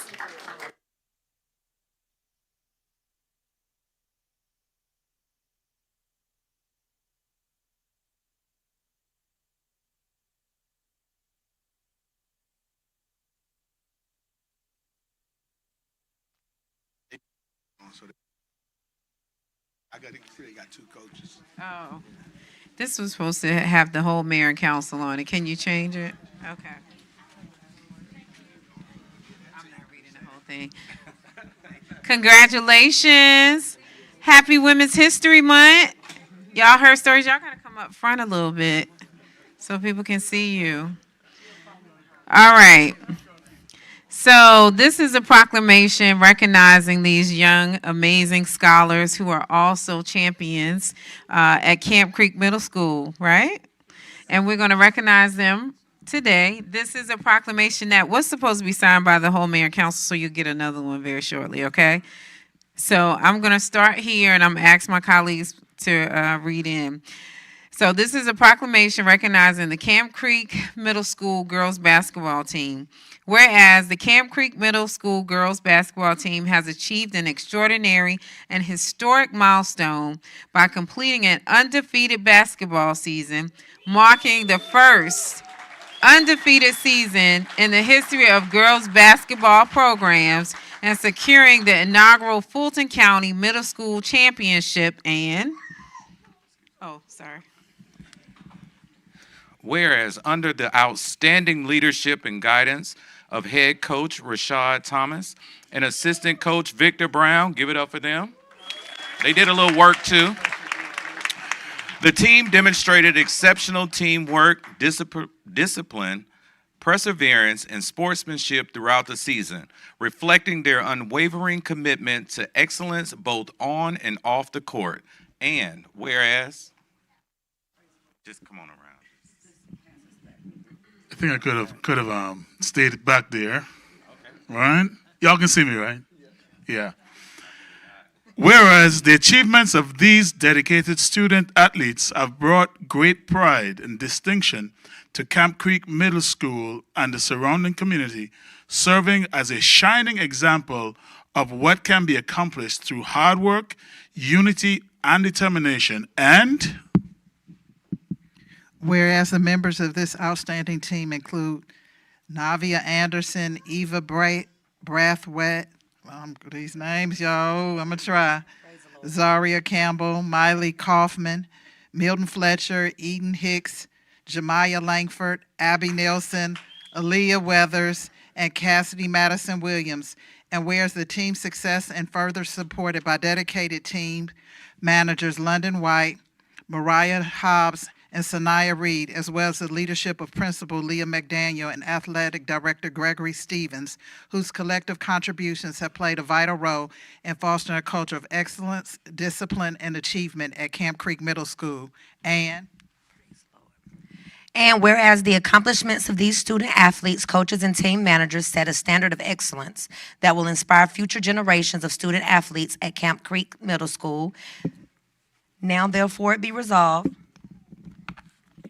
Now therefore be it resolved that the mayor and the city council recognize and honor the Camp Creek Middle School girls basketball team for their undefeated season and championship victory, and commend them for their remarkable achievement and outstanding representation of their school and community.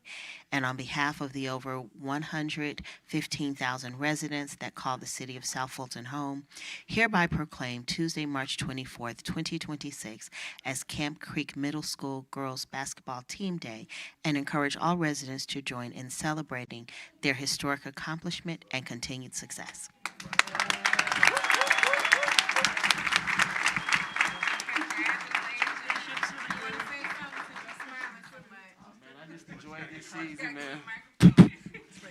I enjoyed this season. I appreciate my parents. I appreciate these players, and we appreciate the South Fulton. So thank you, thank you, thank you.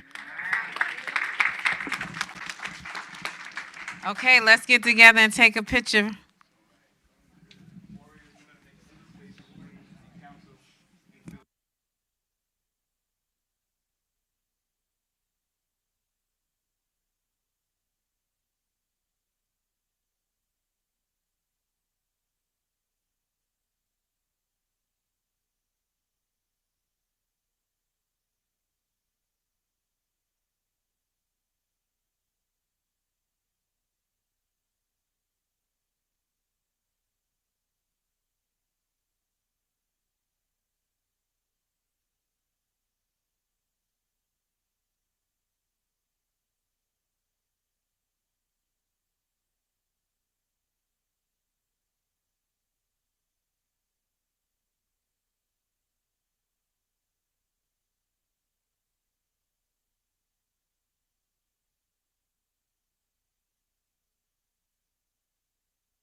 I thought we were going to have one more proclamation, but they're not here yet, which was the Beta Club.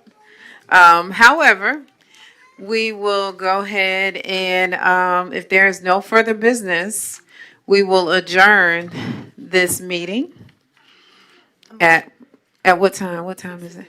6:53. So if there's no further, we will adjourn at 6:53. And we will open up the next meeting at 7 o'clock. So hang tight.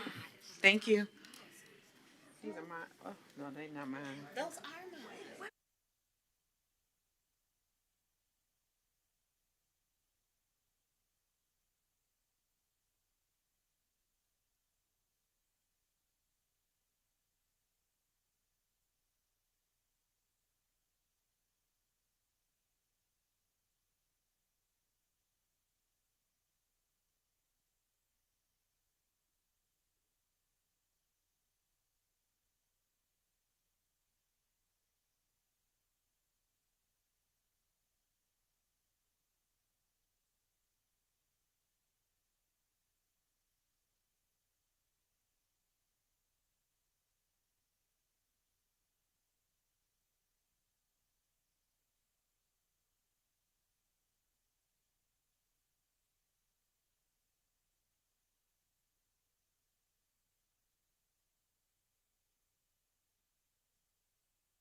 Mr. Clerk, can you please sound the next item? It's a roll call for tonight's meeting. The Honorable Captain F. Rao, District 1. Present. The Honorable Aaron V. Johnson, District 2. Present. The Honorable J.C. Sebastian, District 4. Here. The Honorable Kiosha B. Bell, District 5. Present. The Honorable Natasha Williams Brown, District 6. Present. The Honorable Linda B. Pritchett, District 7. Here. And the Honorable Mayor Carmelita Gums. Here. Madam Mayor, you have a quorum. And the next item on the agenda is invocation by our city chaplain. And it looks like Chaplain Armster will be delivering that.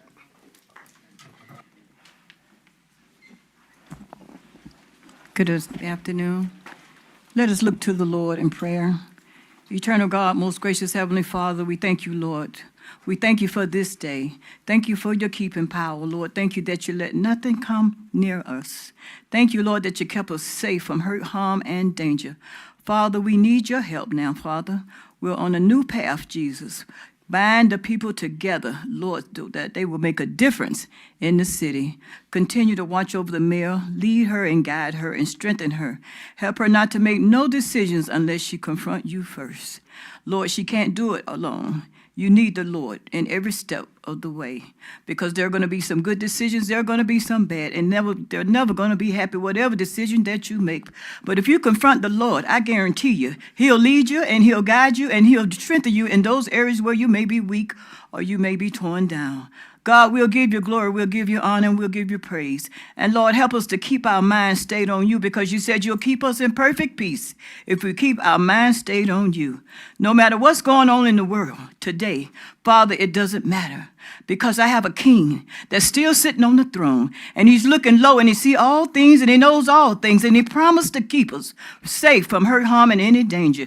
We'll give him glory, honor, and praise in Jesus' name. Continue to watch over our police department, our fire department, our citizens. Continue to watch over everybody, Lord. We thank you now, and we count it done in Jesus' name. Amen. Let us go to the Pledge of Allegiance. I pledge of allegiance to the flag of the United States of America and to the republic for which it stands, one nation, under God, indivisible, with liberty and justice for all.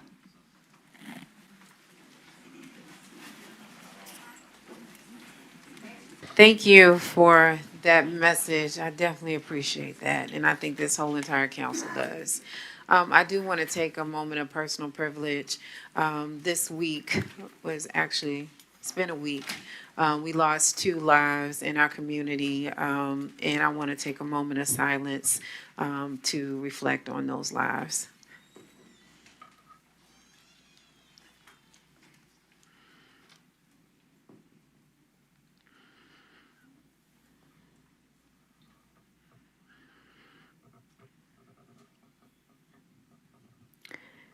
Thank you. All right. Mr. Clerk, can you please sound the next item? Next item on the agenda is Roman numeral 5, which is adoption of the council agenda.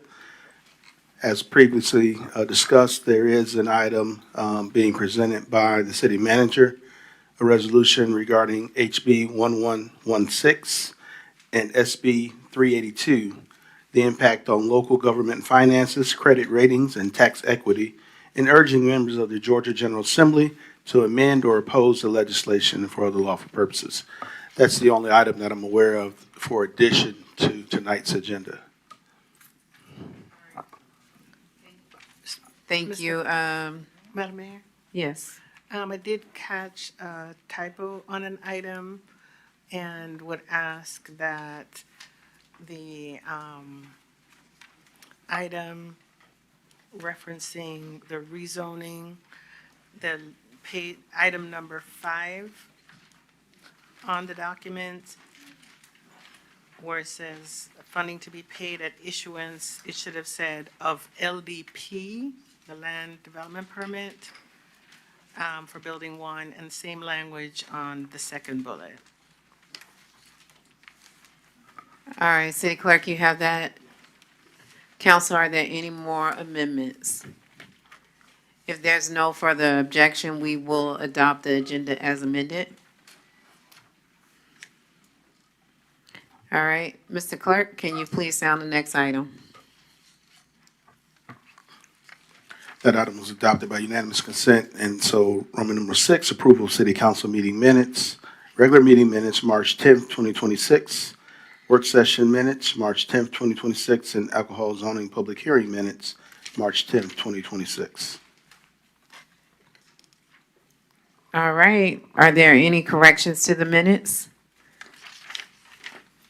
Being that there are none, we will adopt the consent agenda. Excuse me. We will adopt the minutes as approved and sounded. Mr. Clerk, can you please sound the next item? That brings us to the consent agenda, which is items A through F. Counselor, if there's no objections to the consent agenda as presented, we will adopt this with a unanimous consent. Mr. Clerk, please sound the next item. That brings us to Roman numeral 8, alcohol license, rezoning, variance, and modification cases for motion and vote. First item on the docket this evening's letter A, request council approval of a zoning resolution U26-001 located at 0 Cochran Road. Application by Tower Company, care of Baker Donaldson Law Firm, requesting a special use permit to allow a telecommunications support structure in AG1 Cliftondale Overlay District. It's located in Council District 4. Staff and the Planning Commission recommended approval conditional. Council, if there's no objections to items A through C, we can adopt this with unanimous consent.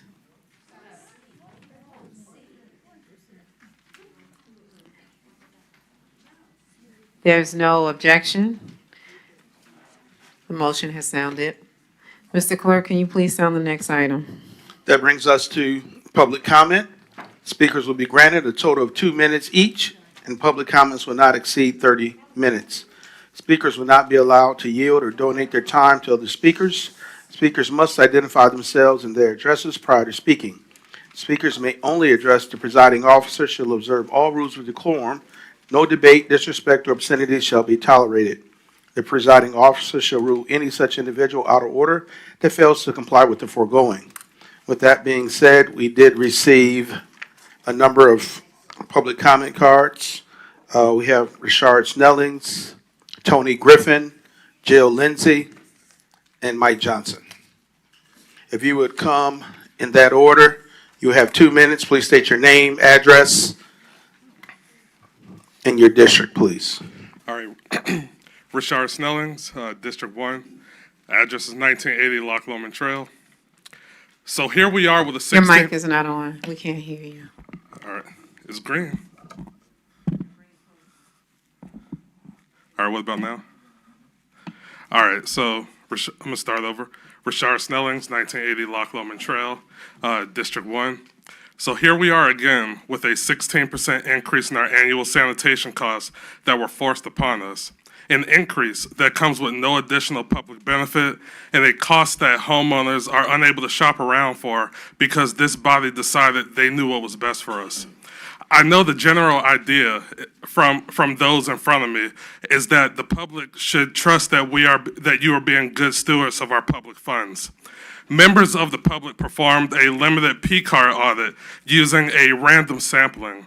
It was of no surprise to anyone to see that the officials who made the most noise about the former mayor's spending had an indecent amount of questionable transactions.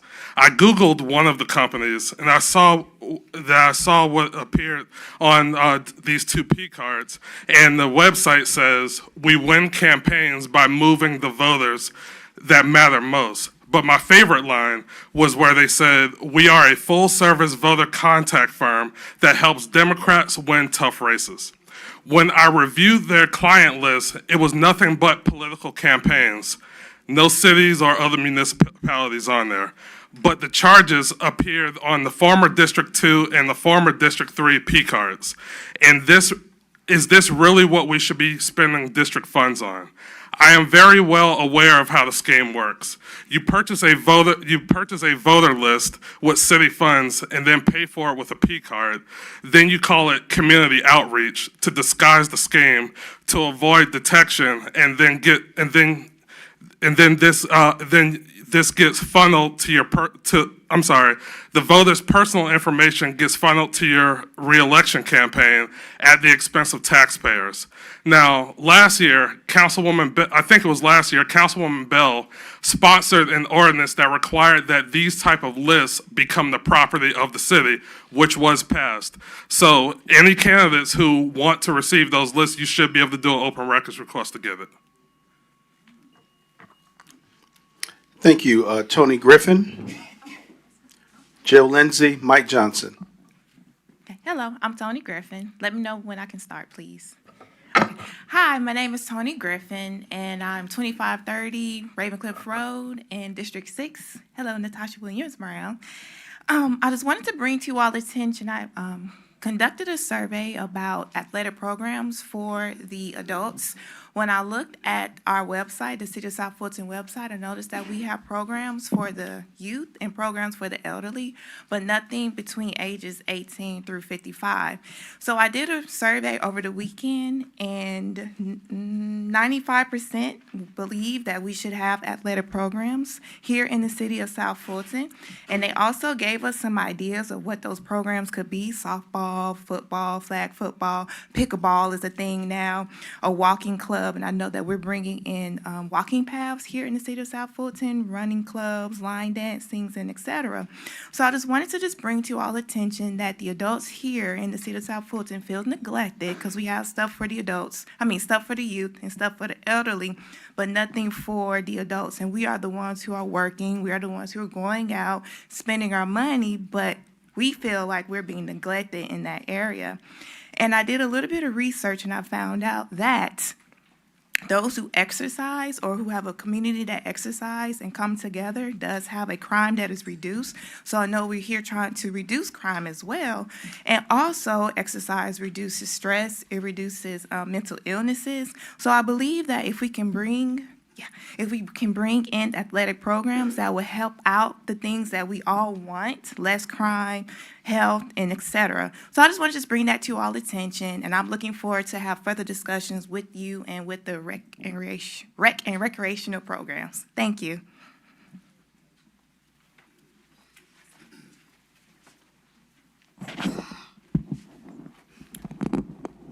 Good afternoon, Mayor and Council. My name is Jill Lindsay. I reside at 748 Woodbine Court, District 7. I want to address the item on the agenda regarding solid waste tax increase. We are asking that you focus on solutions and financial responsibilities. Do not raise our taxes. Explore alternatives, approaches, reassess vendors, open the contract to competitive, effective options and bidding, and identify more cost-effective options. We need a better discussion we need a better answer than increasing fees with no discussion from the taxpayers. Do not seek council approval to adjust solid waste fees until every other valuable option has been fully explored and exhausted. We are requesting a town hall meeting regarding this item. This feels like a rushed solution regarding the general public tax dollars, and we are paying for everything in the city. And it is time for you all to find other avenues to generate funding to relieve taxpayers. You can't tax people to death and expect the city to be on the rise. It sounds more like taxes are on the rise. Thank you for the time. Thank you for this time in this matter. And also, I want to address the fact that we had 3 deaths this month in District 7 on Old National West Road, and his name was Kevin. Thank you.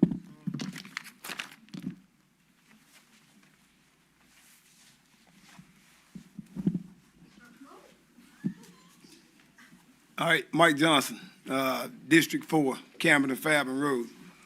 I would like to address this professional service agreement, this PSA between the City of South Fulton, Rick Blaylock, also known as Snag Enterprises. How ethical, reasonable, or even sensible is it for our city to enter into multiple service agreements and award multiple PSAs contracts for over $22,000 each to Rick Blaylock, SNAG, that's SNAG Enterprises, LC, to support J.C. Sebastian and Aaron Johnson in all their endeavors in District 2 and 4. These PSAs were signed by our city manager without being voted on or shopped out for bids. Our current mayor, Carmelita Gomes, and former city council lady, Helen Willis, also use these services at taxpayers' expense. Where do we dare to draw the line? These professional service agreement contracts appears to be above and beyond and outside of their allotted budgets for their districts.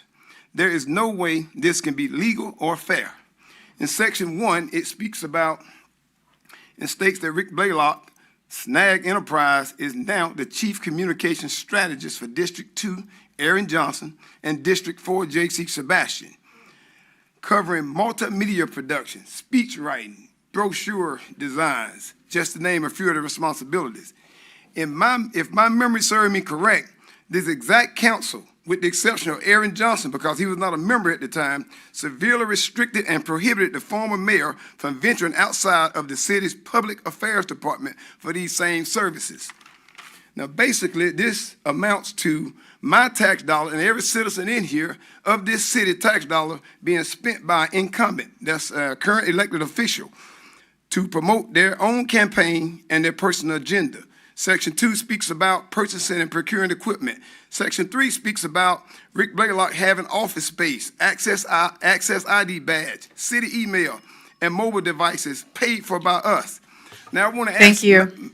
I want to ask Madam City Manager, is this fair? Is this being a good steward of our money? Your time has expired. Thank you. No problem. I want to say one more thing. Thank you. South Fulton Police Thank Department. you. Your time has expired. Hey, be easy with me, though. Thank you. Don't handle me like that. Time is up. Do we have any more speakers? No, ma'am. All right. Mr. Clerk, can you please sound the next item? Brings us to council comments.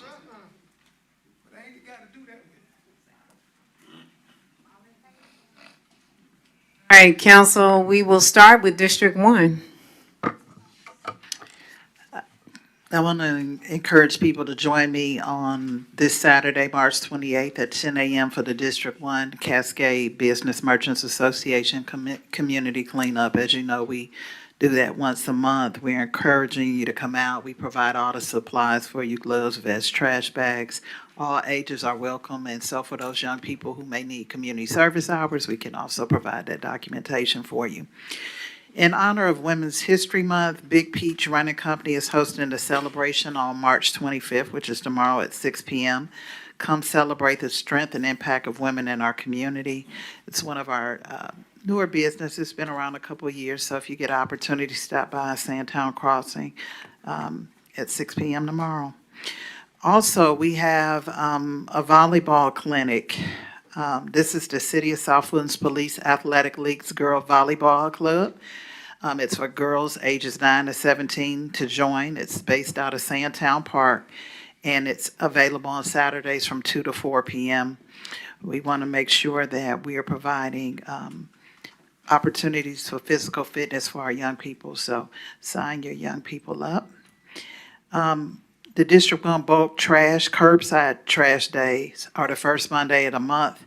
You can schedule your pickup by the Wednesday before your Monday service by calling 770-554-0455 or complete the online request form, which you can find on the Public Works page. And last but not least, the spring break camp for April 6th through 10th at Sandtown Tennis Center is open for registration. There will be all-star training and coaching for ages 4 through 16. I also want to thank the parents and the young people who participated in my free SAT boot camp this Saturday. We had some amazing young people engaged. We want to make sure they're equipped and ready to take those tests to pursue post-secondary education. They spent 6 hours and they asked for a part 2. So stay tuned. We're going to continue to provide those resources for our young people. And again, kudos to the parents and the young people who stayed all day. Thank you. Thank you, Councilwoman. All right, Councilman Johnson, District 2. All right, thank you, Madam Mayor. She took my Big Peach one too, because we kind of share Big Peach. The owner of the facility is a District 2 resident, and he has to drive all the way through District 2 to get to District 1. But as she mentioned, that is going to be a great event, and I need to get all the healthy walking in that I can. So for the sake of brevity, the only thing that I'm going to mention once again is the District 2 Town Hall meeting. It's going to be Thursday night, 6:30 to 8:30 at Westlake High School. On Thursday, March 26th. We will have some great information for our residents. It's an opportunity for our residents to hear about great things that are happening in the city of South Fulton, as well as some other departments within Fulton County. We'll have elections there. We'll have probate judge there, as well as our solicitor with some fabulous information for everyone. But it's also a chance for us to hear from you and talk about some things that are going on in the city of South Fulton and the area around in which you live. So that, again, that is Thursday night, 6:30, Westlake High School. Thank you. Thank you. It's going to be a packed house. All right, moving on to District 4, Councilman Sebastian. Thank you, Mayor. Good evening, everyone. First of all, happy Women's History Month to all the ladies in the house and up the city of South Fulton and beyond. We're looking forward to the rest event this weekend. We're going to be honoring women from all across our fantastic city. And so if you're here in the audience and you have not yet signed up yet, registration is closing. You can go onto our social media or go on the website and you'll be able to sign up for the newsletter. It's also all over social media. Follow the city and you can sign up. Friday evening and also Saturday from about 10 until 2:30 in the afternoon.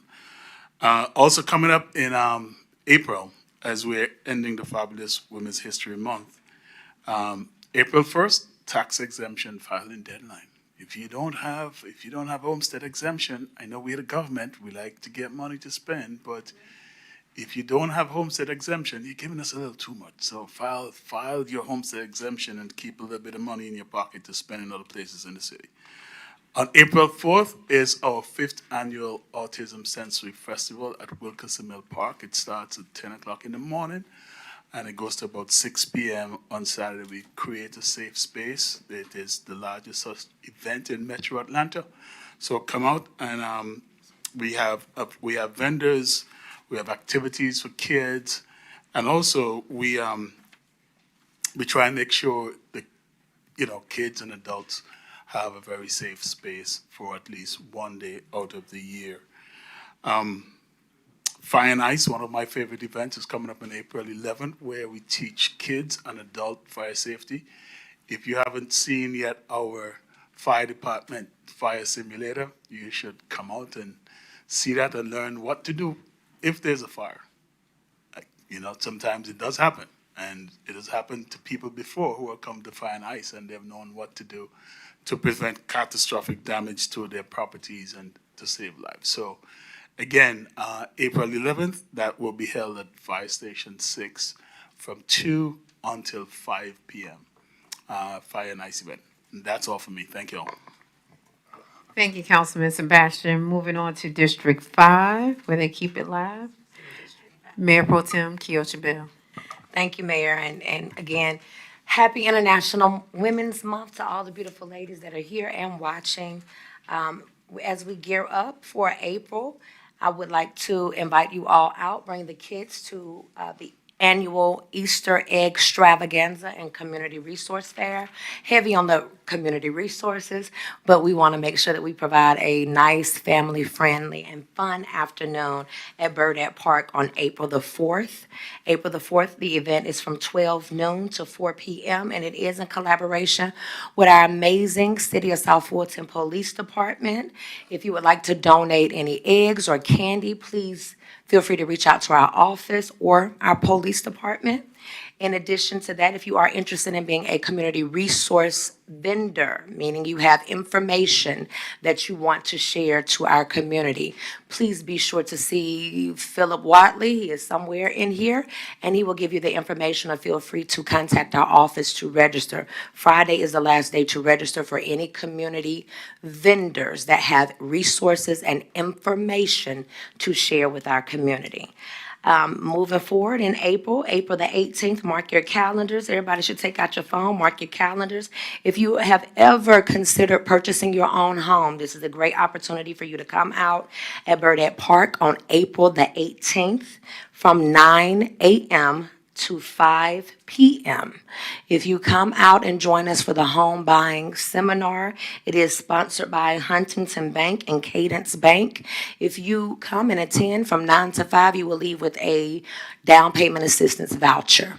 So it is important that if you have ever considered or interested in purchasing your own home, that you come out. There are very few opportunities that organizations and companies will do this. Normally you have a 2-hour home buying seminar, but this is a full day, and you will leave with a down payment assistance voucher with you to help with the down payment for your new home. So that is April the 18th, and again, it's from 9 to 5 p.m. All of the information will be shared in our newsletters. So if you have any questions regarding any of the information provided, you can see Philip Watley. If everybody turns to the back, he's going to wave his hands to you. He can get you that information, or you can also reach out to our office directly for more information and to sign up.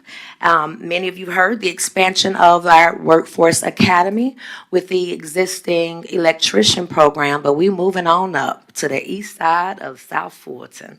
So we are extremely excited to let people know that we have expanded Workforce Academy. Today is the first day for Georgia Raisins Roofs. That's the newest roofing program that is available. It's free training opportunities for the entire community.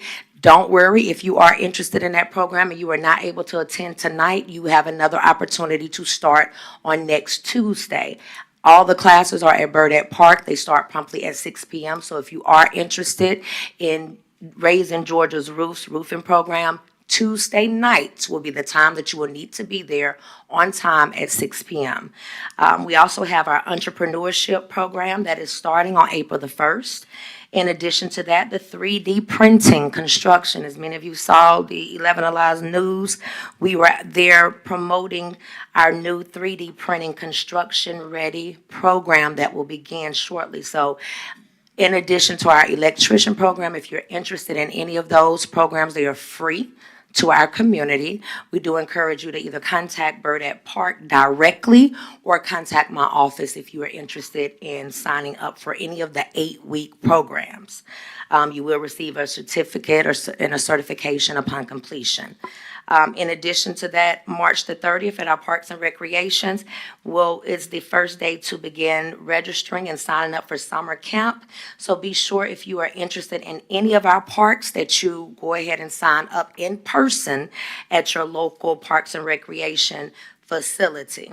As Mayor mentioned, definitely keeping the families that not only lost their lives, but even the teenagers that were involved in the incident right here in our city. Please keep them in our prayers, specifically Riggins Ridge. A lot of those young teenagers were a part of the D5 community in Riggins Ridge. So please keep them covered in prayer, as well as Banneker High School. And as always, if you're not receiving our newsletters, please feel free to reach out to our office. We're on social media, Councilwoman Kiosha B. Bell. Thank you so much. Thank you, Mayor Pro Tem. We're moving on to District 6, Councilwoman Natasha Williams-Brown. Thank you, Madam Mayor, and greetings and salutations from the sensational 6th District. As always, I start with a thank you to all of the residents who came to our Luck of the Irish St. Patrick's Day Bingo at Burdette Park. It was a packed house, And I understand that everybody that came had a fabulous time. And as always, I'm appreciative of our Parks and Rec staff for all the work that they do in putting these bingos together. We continue to bust out at the seams.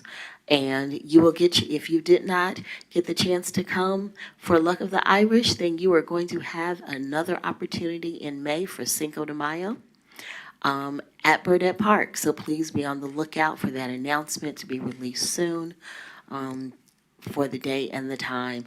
But please do save the date and keep in mind that the next one will be in May for Cinco de Mayo. The next monthly food distribution on March 28th, that is going to be Saturday, beginning at 10 a.m. in Creel Park. As always, I like to remind everybody that people start lining up at 9 a.m. We will be there until the food runs out, and it has started to run out about 12:30.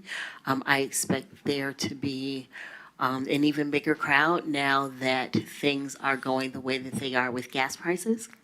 And so if you or anybody that you know is experiencing food insecurity and would like to come and collect some free fruits and vegetables from District 6, we will be at Creel Park Saturday at 10.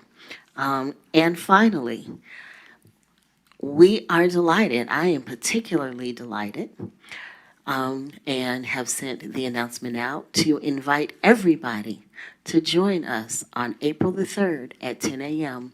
for the ribbon cutting for the sidewalks on Old National Highway. I would especially like to thank, yes, that deserves a round of applause. I would especially like to thank our city manager for all of her hard work in getting this across the finish line. Many of you will remember that last May, she came to a town hall and outlined the timeline for when the sidewalks would be ready. And she has delivered those sidewalks exactly as she said she would last year.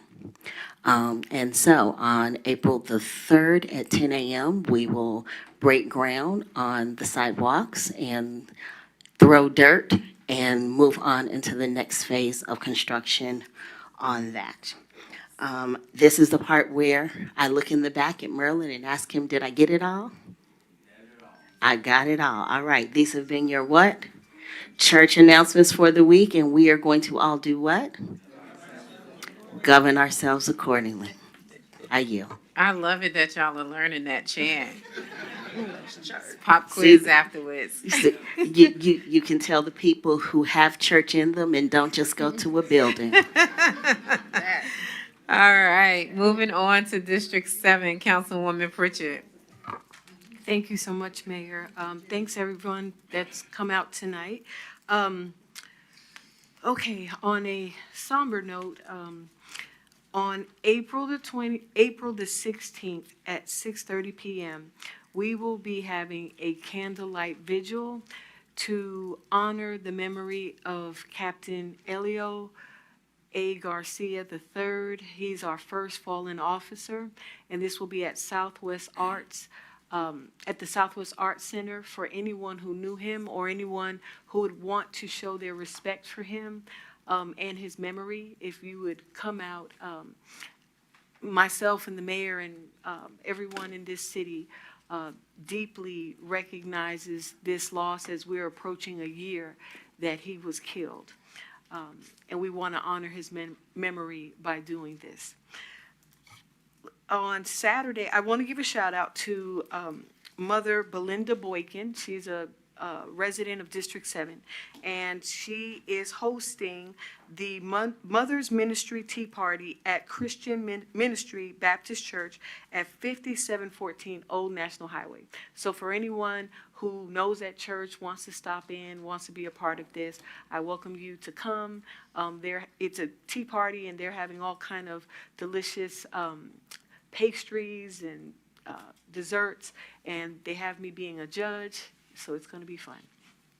Also, thanks to everyone who came out last Saturday for our community-centered health initiative, where Dr. Lovey and a few other physicians came to talk to us about the importance of African Americans and minorities participating in clinical trials, because sometimes when they look at the demographics for a lot of the medication that we receive, it doesn't match the demographics that actually take the medications.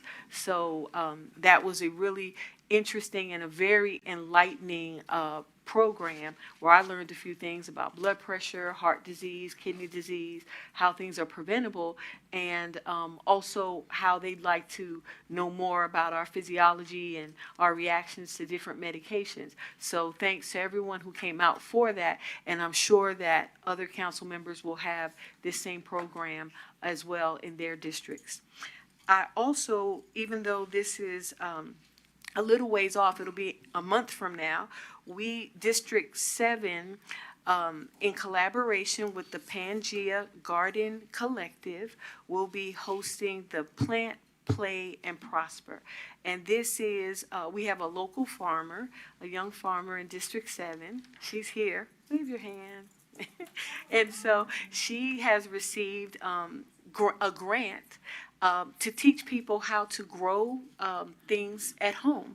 Microgreens, that's my new thing that I want to learn. And so she wants to teach anybody who registers how to grow things at home. She will be giving out supplies, and we'll also be having lunch. So it'll be a fun project, like when we did our juicing. Those type of interactive projects are the type of programming that a young lady earlier spoke about, things for people ages 18 to 55 to do. These are the kind of projects and partnerships that we want to have in our city. So that will be on April the 25th, and it'll be at Creel Park, and I will be posting the registration on all social media, and the city will be posting as well, but you have to register so that you can participate. And the last thing that I will say is, I know that our city recently received a grant related to pedestrian safety, and our police department has worked extremely hard to make sure that there is pedestrian safety. And what that means is, when people cross the street, they have the expectation to make it to the other side. As Miss Lindsay spoke earlier about a gentleman who died, that weekend, within 24 hours, 2 pedestrians were struck by a vehicle, and both of them died, and this was in District 7. So I do want to say to everyone, and I always say this, be mindful of people. Slow down. You see the police. They are everywhere. Everywhere that you are, they are too. And they're trying their best to keep the road safe. But it really isn't fair for people just trying to cross the street that they get struck, especially with so many of the enhancements and the investments that we make to pedestrian safety. But I want to give this warning, and you're hearing this directly from me. If you are panhandling, that means you're trying to sell newspapers, you're trying to take up donations, whatever you're doing, at the corner of Old National Highway and Jonesboro Road, you are going to have a problem with me and the police, because panhandling is prohibited in this city. Don't do it. Now, here's why it's such a problem. Walking in and out of traffic creates a dangerous situation for drivers and for yourself. You're not going to get hit by a car and then sue the people that hit you because you decided to panhandle. There are no sidewalks on that corner. There is no reason why you should be walking in and out of that traffic. And I encourage any citizen that sees this, just keep on driving. Do not buy that newspaper. Do not buy that fruit. Do not buy that flour. Do not engage in this, because it is dangerous. That corner itself has its own traffic issues. And so when you see people doing this, shame on them. It's the wrong thing to do. But anyway, thanks again for listening, and I yield. Well, thank you, District 7. All right. Wrapping this up. So one of the things, I guess, the great thing about being in the middle is that I get to go to everything. And last week, this council has been working very diligently. We were in Washington, D.C. as a council, lobbying to get us more funding for a lot of our key priorities in the city. We are doing the good work of the people, so I do want you to understand that. We've had the opportunity in District 5 to bring Congresswoman Lucy McBath here to actually view and tour Old National as well as Camelot. So we've been doing that as well. We got to meet with Senator Warnock and his staff, and also had the opportunity to bend the ear of Senator Ossoff as well. And we're hoping that we can host them here in our city. We also had the opportunity to hold the City of South Fulton Day at the Capitol. Again, we are really pushing South Fulton out there, letting them know that we have, I guess, something to say, really, being the second largest city in Fulton County, and almost, I think, we're moving up to be the fourth in the state of Georgia. So that's a big deal. So we are doing the work. I had also the opportunity to go to the MARTA headquarters to take a tour, where we had the opportunity to speak with their leadership, see how they're actually getting ready for the FIFA, the World Cup that's coming here, as well as talking about future planning, the transportation plan that should be extended to the city of South Fulton. And I want residents to understand that we do hear you. We hear a lot of concerns, and we want to make sure that we continue to have open dialogue with MARTA. I do want to let you all know that this week has been it's been bad. It's been bad for our community anytime we lose young people. And I did hear you, Miss Lindsay, when you mentioned about another teen. We have lost 3 teens within the past 30 days. Something has to be done. As parents, as community leaders, we have to take a stance. It takes a village. It's no longer one person. It takes a village. And we all need to be mindful of our young people. We need to know where they are at all times. And I know that's hard, but you got to make sure that if you love these kids in our community, we want to preserve their lives. So please, we're going to be launching a campaign. We want to know where your children are. The city of South Fulton is going to be very aggressive in making sure that we present programs. And there was a young lady that mentioned about programs. We do have programs in the city of South Fulton. Maybe we need to do a better job of amplifying them. But we do have programs. We do have a parks website that has a whole document of programs that are available, not just for youth, not just for seniors, but all of those in between. So I do encourage you to take a look at that as well. And invite your ideas. If there's something that you think would be a really good idea for our residents, please let us know. I know pickleball kind of fits right in the middle. I think 30 and up is pickleball. So it's fun. I think it's a great idea. I think it's a lot of cute outfits as well with pickleball. But again, I think that's something that we can address, and I hear you. Lastly, I want to talk about 2 things. We are having, congratulations to the South Fulton Lady Thundercats. That is a senior basketball team that is started out of Sandtown Rec Center, but it is women that are going to compete.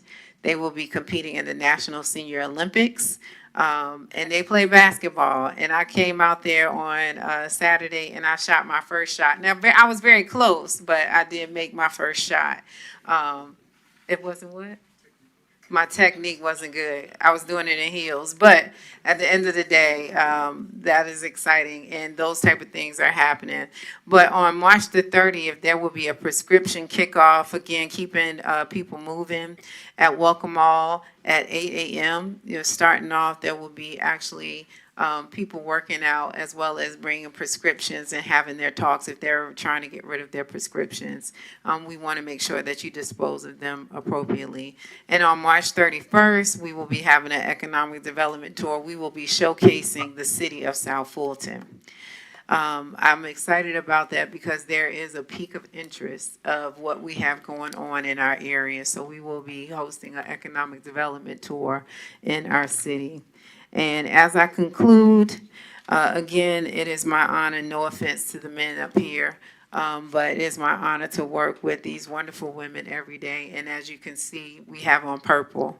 We're signifying that women, it is Women's History Month, and I'm pretty sure you all have recognized that we like to color coordinate. But at the end of the day, it is my honor to serve and to work with you all ladies, and I'm looking forward to good work. And even the men wore purple ties.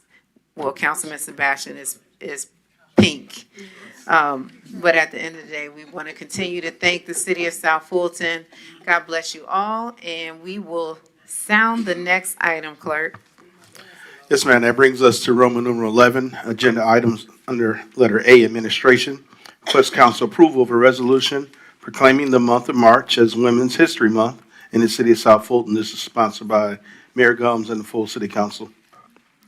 How appropriate. Council, if there is no objections to agenda items 11A, 1 through 4, we will adopt that with gross unanimous consent. No objections. All right, Mr. Clerk, please sound the next item. That brings us to our walk-on items. We had one item which was sounded earlier.